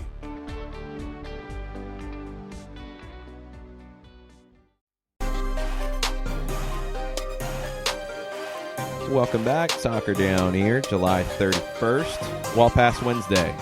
Get back into the Twitter timeline here in just a second. If you missed it yesterday, announcement from RSL and MLS about Mike Petke. He's been suspended 3 matches and fined $25,000 for his actions in the league's cup. And some more has come out, and it hasn't been officially said by MLS or RSL because they're not going to do it. RSL, I believe, is also suspending him for 2 weeks without pay and requiring that he go to anger management training, which is, I think, obviously something that is needed because this has become more of a thing than it should be. And we've talked a lot about Petke's reactions to things and his interviews and how they've been great. And they had been great up until it's becoming too much. And this one, people have picked up some things from cameras and reading some lips. And there are also, again, unconfirmed from MLS or RSL, and they're not going to confirm them, of some of the things that were said. A couple things, it sounds like this continued into the tunnel. We saw what happened after the match, and that was enough to get a red card and be sent off. There was more that happened in the tunnel, and there were some things that are definitely not okay to be saying to people directly, because things reportedly that we have talked about, fans chanting on goal kicks, were said to the referee. No. And now you're getting to a point that Real Salt Lake is trying to manage the situation, but you're getting fans saying that, look, this has tarnished our club. I think Petke is now on basically not double secret probation. He is on complete not so secret. And whatever, none of this can happen again. It can't. And can he manage that? That's going to be the question going forward. He hasn't been able to up to this point, and we'll see, because I think any other incidents, and RSL is going to move on. And that's a shame, because I think Mike Petke brings a lot of good things to the game, but things like this, no, you can't have this at all. It does tarnish the club. It tarnishes the league, and it's not okay. And I think the suspension, if all of these things are true, if this continued into the tunnel, if these things are said, and it's kind of looking that way, obviously, if you can read lips, if this is what happened, and MLS Ref Stats, which is a great resource on Twitter, went public with this, I had heard whispers of it previously, so dots have been connected from things that I've heard from different people. If this is how it went down, I think the suspension is not enough, and I think the fine is not enough, and I'll be very curious to see how RSL handles this, if there is any other information or things that come out that they didn't have when they made their decision. Regardless, I think any other incidents along these lines, and that's going to be it for Mike Petke in Utah. So I guess technically it would be he's on a coaching orange card at the moment. Yeah, burnt orange, the darkest orange you can find in the Crayola box. Want to head to Twitter's? Yeah, let's do it. All right, Tafka. The most intriguing part of All-Star Week is already over with now. And what's this emoji? It looks like it's just a frown emoji. I like the skills challenge. Don't really care about watching the pseudo-competitive match. I want a 6v6 captains choose teams mini tourney. Make it just fun. Yeah, I mean, you could do that with the game itself. I think the 11v11 normal game, East versus West, that is on the fun side, where You've got people keeping track of nutmegs. You've got people keeping track of guys who you get posterized with getting dribbled past. You've got things like that. Make it fun. I agree. I don't want the semi-competitive game. I think it's a no-win situation for MLS because people will look at it and say, oh, well, you beat Atletico Madrid. They're in their preseason and you picked all your best players.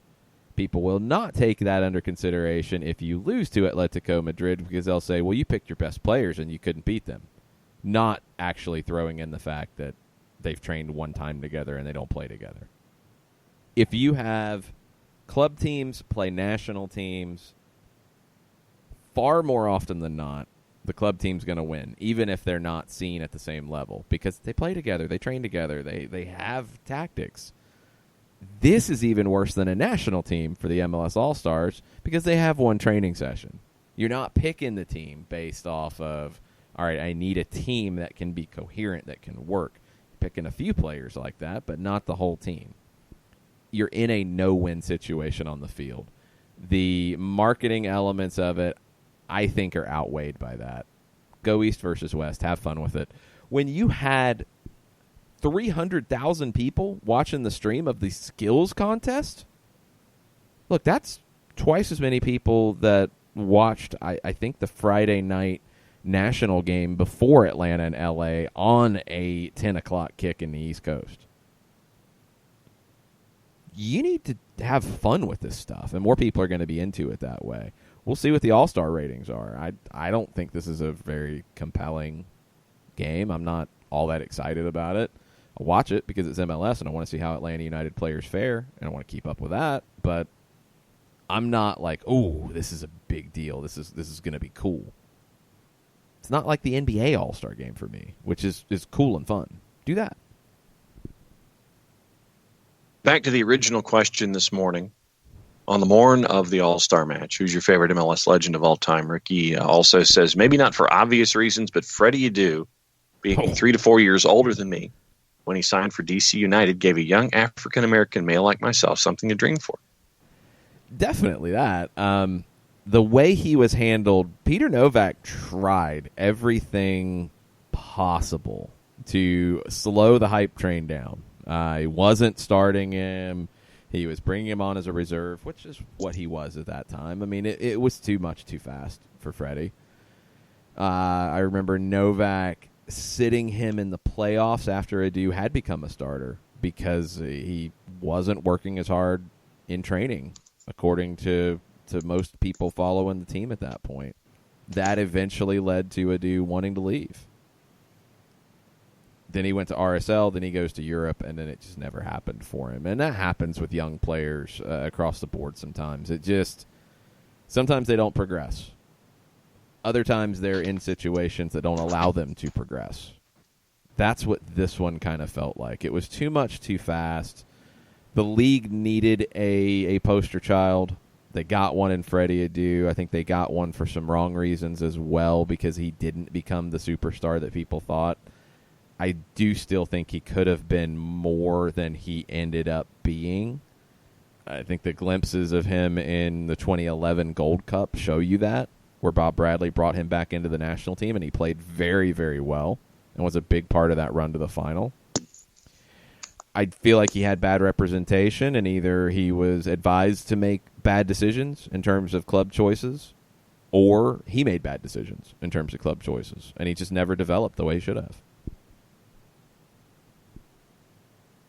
Vine City FC, as promised, has tweets upon tweets this morning. Okay. And there's a series of 2 that go back to the LAFC match. All right. So here we go. I think the team had a drop-off after Nagby took the shot to the head. He didn't look right, and so he took several fouls after that. What was the sense in the stadium? I didn't get that sense. I was keeping an eye on him. I didn't get the sense that there was anything wrong. I don't remember. I'd have to go back and look at his touches afterwards. I don't remember any bad giveaways or any big mistakes from him. He seemed fine. So I don't think that affected it.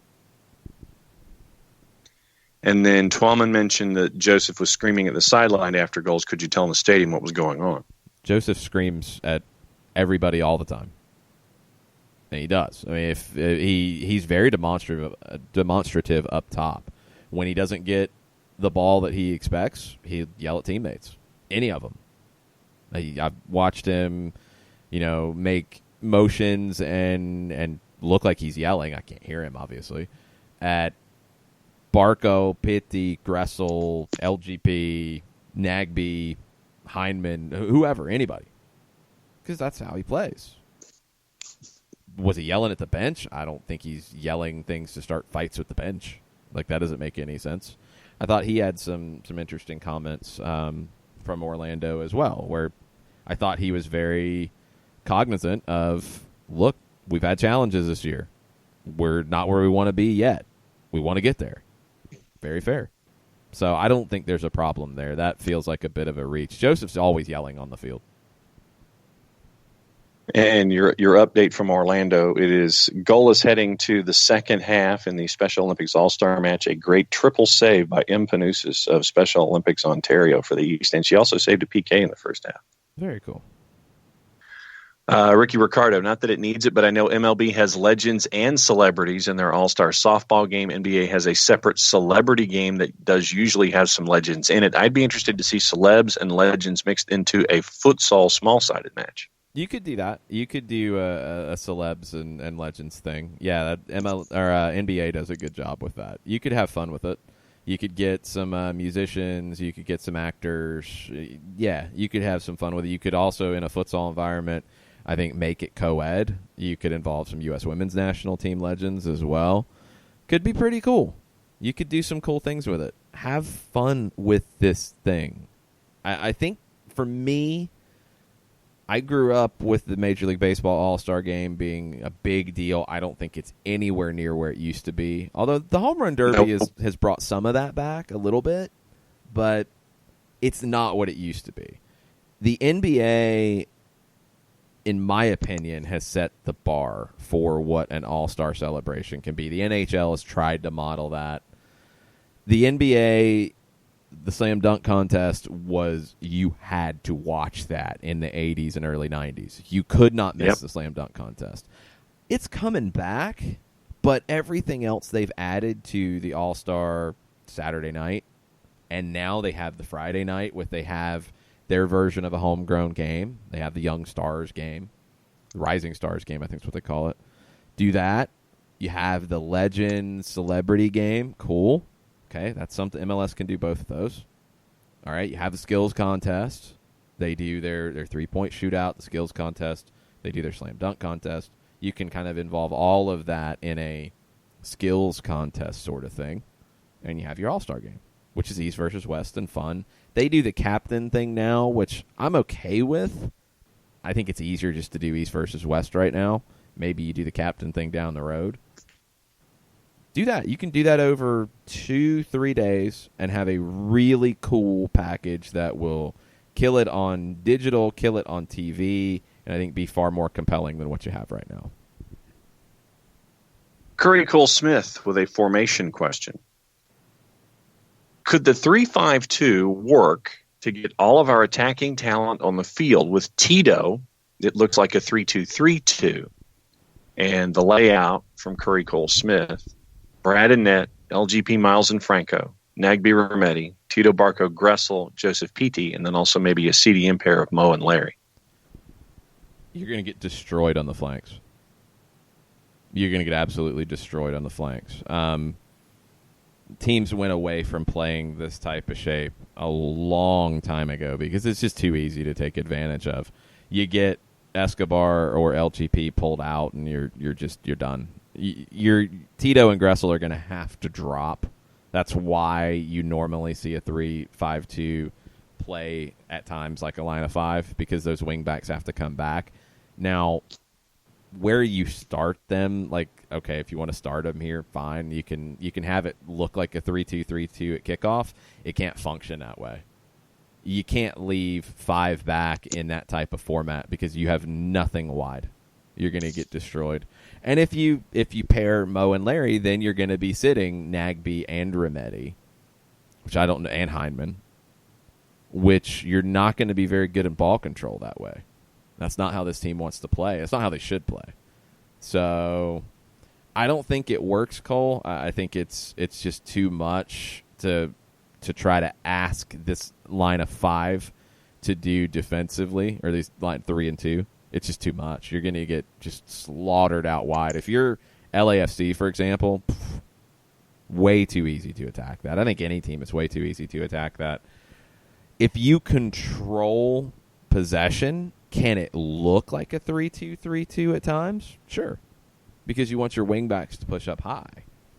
But they have to be able to defend. And it's a question with Gressel. I think he does a good enough job defensively to play that role. Tito, that's a big change in his mindset. It's a big, big change. That's why it's been hard for Merrim. That's why Merrim said, look, I've never played in this role. I've never done this. Pereira had done it some with the 2s, but it's not a natural thing for him. That's why last year in the postseason it was Garza and Escobar in those roles, because you were very defensive and you wanted to be strong with a line of 5. Doing it another way is just inviting way too much risk. It's not something you could do for 90 minutes. If you're chasing a game late, sure. Can't do it for 90 though. You're gonna get killed out wide. Sean Roper wants to know who you think starts at center back in place of LGP, Parky, Pogba, or maybe Larry. My guess would be Parkhurst. Pogba depends on his health. If he's ready to go, would love to see it. Just don't know where he is fitness-wise. If he can start the game and finish it for you, I would lean that way. I don't know if that's going to be a guarantee. I think Parkhurst is the safest option. Shiva, in referencing the article from Forbes, so we're talked about when we do well. We're talked about when we're not doing well. We've established a big club, that is for sure. Yeah, and that's a good thing. In the grand scheme of things, that's a really good thing. That's cool. Can be tiresome at times, but it's cool that this team gets talked about, because let's mention this one. You want to get talked about in a good way, and you want to get talked about in a realistic way. You don't see any sports talk stations doing a poll like they're doing in Kansas City right now on 610, which 610 does not have Sporting Kansas City. I think the other station in town in Kansas City has Sporting. 610 Sports Radio in Kansas City did a poll. Would you trade Sporting Kansas City for an NBA team? Seriously? Yeah. Like it has to be an either or. You're not getting that. 810 WHB is the Sporting Kansas City radio partner. Yeah, you're not getting that kind of talk about Atlanta United. Yes, you do get some people who try to get some clicks based off saying something and leaving Atlanta United out of a conversation because they know it's an easy way to get ratioed and get some ats and get people to see them. Yes, that happens. But you're actually getting talk about, well, tactically, how should they play? What should the identity be? Well, who should be in the lineup? Well, you're getting players saying things. You're getting Frank de Boer who says things. You're getting conversation about this team. And ultimately, that's a good thing. Because if you're not being talked about, it's no good. And you need to have these conversations. I would love it when you can have these conversations nationally. It's not there yet. Right now, the best you can hope for on a Sports Center situation is highlights, great goals, cool. Okay, that's something to start. You're not getting a whole lot more beyond that. I think Van Pelt will occasionally go a little bit deeper if there was a game right before him on a Friday night, for example. Okay, that's good to start. When you have these conversations nationally in mainstream sports media, that's the next step. When you start talking about things the way you talk about, okay, well, Matt Ryan, is he elite nationally? Well, how long can Tom Brady go? Well, the transfer window, when you talk about it like NBA free agency, okay, that's kind of the next step. But Atlanta United's leading that way because, man, people can't stop talking. Michael Bucklew, in answering the original question from the morning about favorite MLS legend of all time, went with Deuce. Yeah, and he's not strictly an MLS legend, but man, just for a player who had something that there's not many American players that have had it, and it's definitely it in all caps and italics and bold. Clint Dempsey had that. Special player. ATL UTD fan number 1 completely agrees 100% with Mike, believing the comments are an inside agenda that will not serve anyone well inside or outside of the locker room. The comments simply buy into the national narrative about FDB and isn't healthy for Atlanta United or the fans. Hashtag stop it. I disagree about it being an agenda. I don't think that's the case at all. I think it's just you have people who, one, feel free to speak their mind, and two, are people who they want to do that. And they're giving their honest opinion about things. I'm okay with that. I don't think it's any coordinated agenda. I wonder nationally if there is some of that about the way this team gets treated and the way they get talked about. But from the inside the locker room, no, I don't think there's an agenda like that. I don't see that. Then the last tweet in the queue comes from Jorge B. and thought it was a great question, the original from this morning. His favorite MLS legend back in the day is Carlos El Pibe Valderrama and present Landon Donovan. I love his style. My personal opinion, he's one of the greatest U.S. soccer players of all time.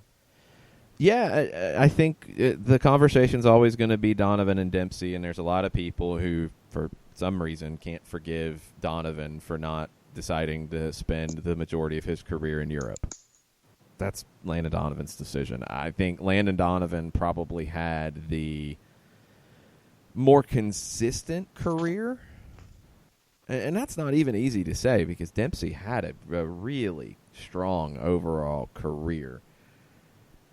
I feel like Donovan's just a little bit above. If I'm looking at which one was better, it's really hard to separate them, but I think Dempsey had some individual moments that are just ridiculous. I think Donovan probably had the better overall career.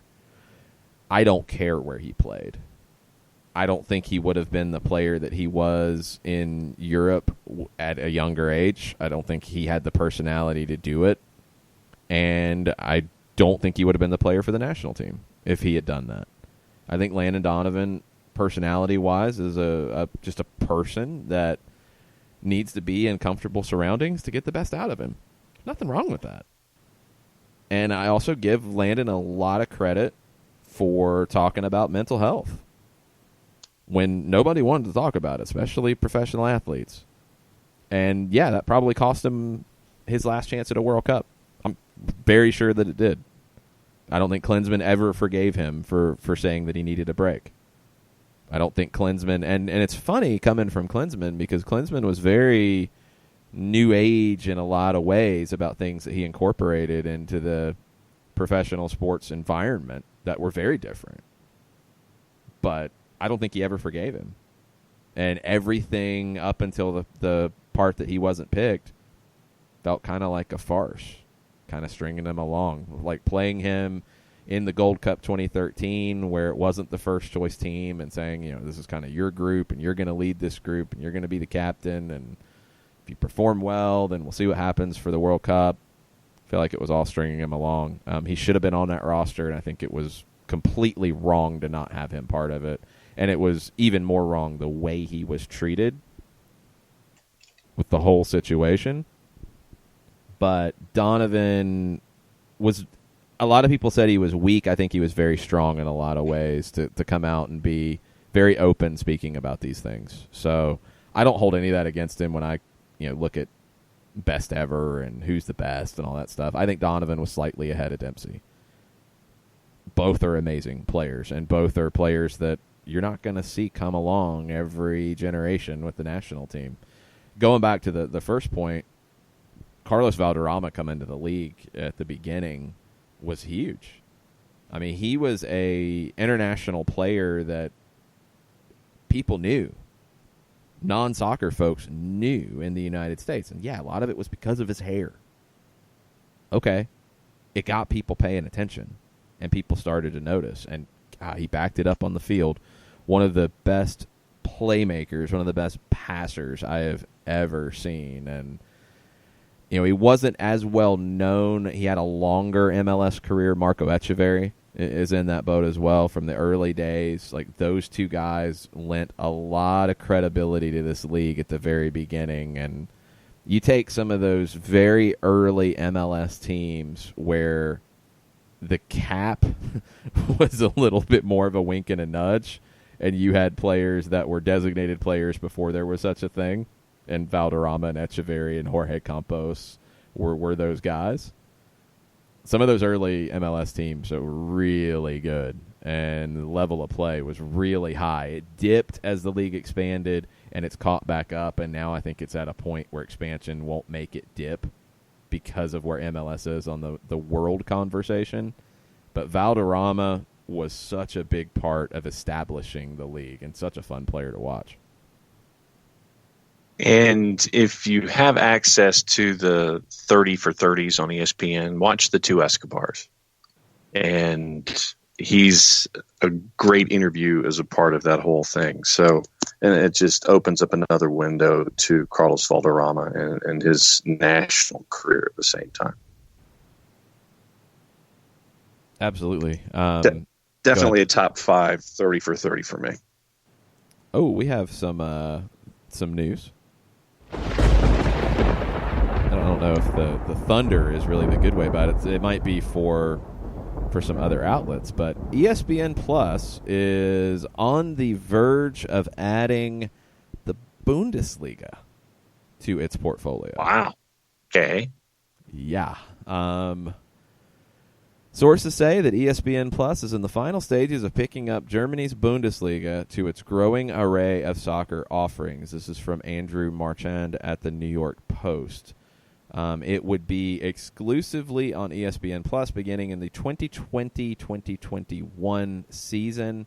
Remains possible there could be some games on linear TV, regular ESPN channels, but at the least an extremely high percentage will be on ESPN Plus. I would assume it would be kind of like Serie A, where they'd try to get one game on the ESPN channel each week. Like a heavyweight on the Plus. The thing that would be very different in this case is right now they're on Fox, and there's a lot of games on FS1 and on Fox as well, and on FS2. I'd say the Bundesliga is either the second or third most appealing league. La Liga's in that conversation, and Lionel Messi and Barcelona and Real Madrid and now Atletico are a big part of that. I'm a little surprised that Fox would let this go. Yeah. Because it's the biggest property they have internationally. I'm kind of shocked that they would not pay basically whatever it's going to take to keep it. I don't know. Yeah. And then if you're Fox/FS1/FS2, what are you going to do to replace that content? Because they put a lot of Bundesliga content on, especially on FS2. What's going to replace that just amount of stuff? I mean, are then they going to go after La Liga in a big way?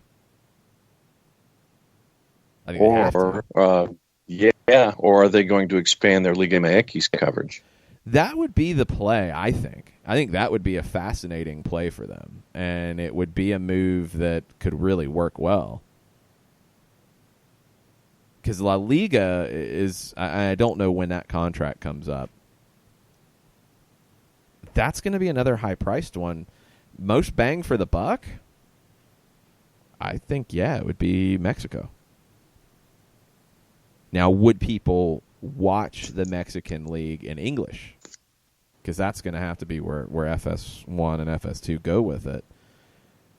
I think they will. I do. I really think they will. It's just got to be presented in the right way. But you're talking about different time slots, too, though. And that's something you do have to factor in. Well, and if you look at what UDN and the other Mexico television partners do, I mean, they're all across the board. I mean, Sábado Futbolero if FS1, FS2 decided to replicate that, where you got matches at 6, 8, and 10, or 7, 9, and 11 to get you through a Saturday night. Yeah, but that's not the issue. Well, they have stuff on nighttime. I'm talking about time slots replacing Bundesliga, where they didn't really have content. Yeah, that's the issue. The Saturday mornings, Sunday mornings. Yeah, like if you add an evening thing, yeah, it's great for us who want to watch it, but is it going to draw better than what they have on Saturday nights on FS2 or FS1? That's where you're running into some issues with that.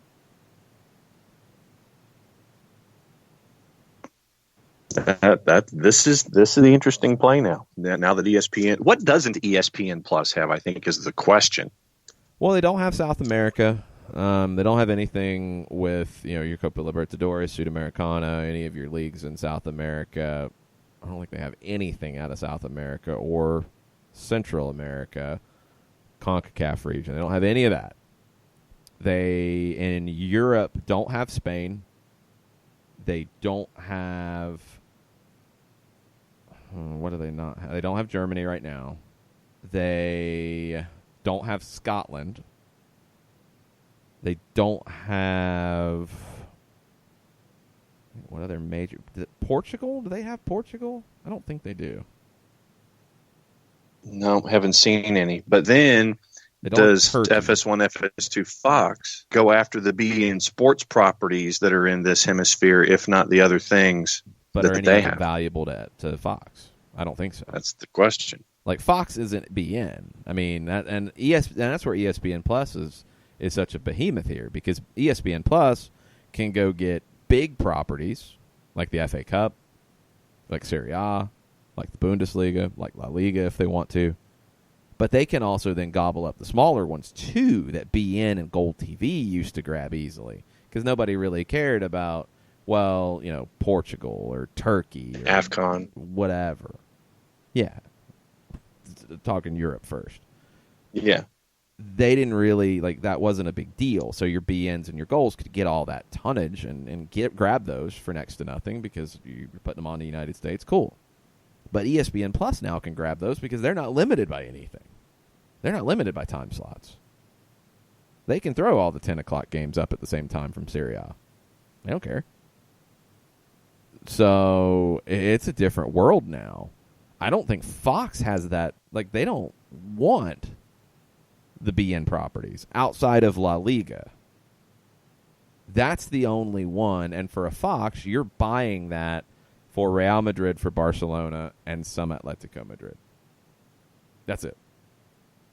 If Fox was to go get that, they would put the Clásico on Big Boy Fox. They would put most Barcelona Real Madrid games, because they don't kick off at the same time, because Spanish TV authorities are not stupid. They would put those on FS1, and they would put Atletico games and maybe another game of the week on FS2. They would treat it like they do Germany.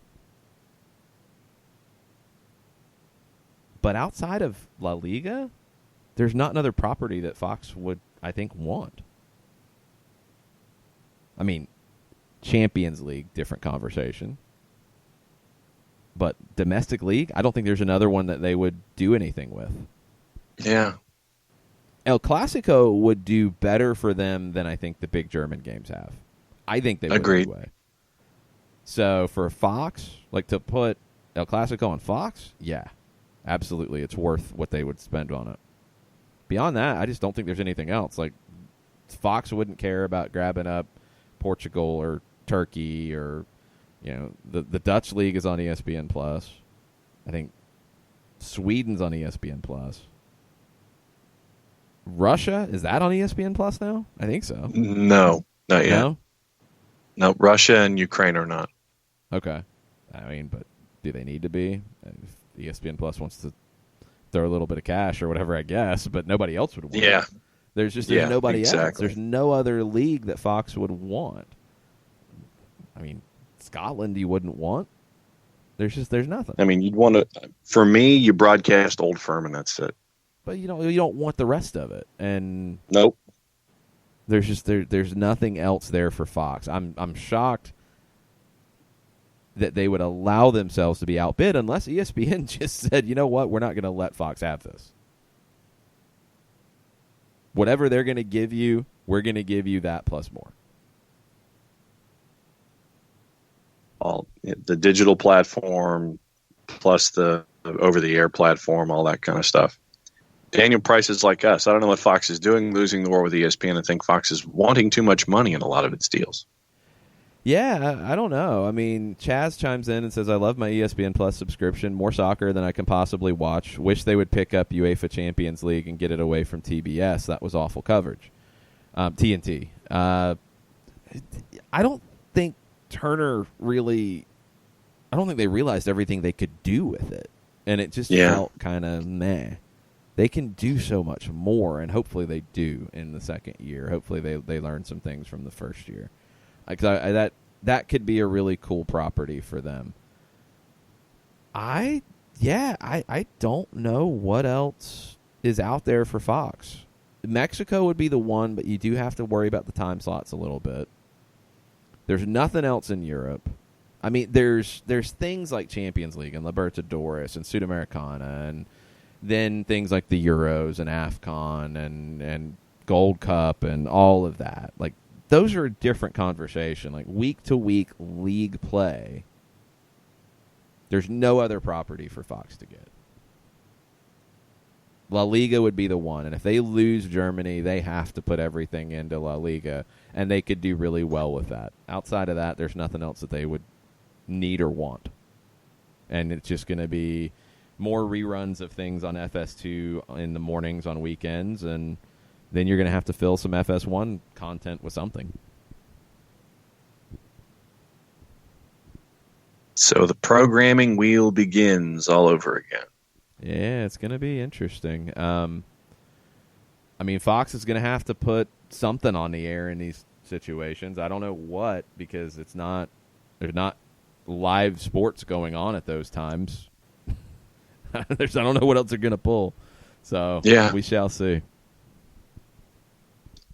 Any news notes or nugs you want to hit before we go? No, I think that's it. Keep an eye on your usual suspects covering soccer in the United States, because most of them are in Orlando. And you've got a Board of Governors meeting this afternoon. Expansion will be the big-time conversation. I think the MLS Players Association is speaking to the media as well today. Doug Robertson's been tweeting out a few things about the upcoming CBA negotiations, about charter flights, things like that. You're going to get a lot of nuggets today from all around the world of MLS. So keep an eye on all of that. A couple other things that Front Office Sport, which is a great resource for some of the business side of the game, that they thought would be discussed and maybe get some news on today. Sports betting is something that MLS has been pretty, I think, upfront about wanting to be out in the forefront of it. They did their deal with MGM Resorts International back in March. What are they going to do next? Is there an upcoming move in this regard? That would be interesting to hear from Don Garber and from the league. Player tracking analytics, it sounds like, according to Front Office Sport, the league is working on a partner to assist on that front. Do we get any news in that department? Sports science, those types of things. Are we going to hear more about that? But expansion is the one that everybody's waiting on. Is there going to be progress announced in that regard? Well, we can hit the because it's going to be this kind of day. Stephen Goff, Soccer Insider, Washington Post. MLS regular season next year will start in late February. Foose from the MLS Players Association confirms. This is, according to Goff, this is consistent with what DC United officials are preparing for. United will probably play on the road for the first 2 weekends, 3 of the first 4. Remember, DC hosted Game 1 against Atlanta this year, and it was cold, it was rainy, which you can't necessarily control, but it was cold. Doable, but cold.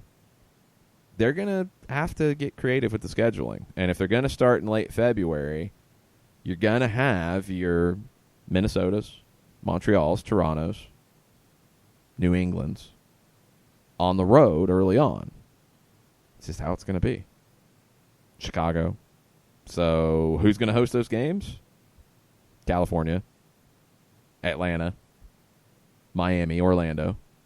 They're going to have more home games early in the season. It's just going to happen. They have to start the season earlier, though. That's a definite.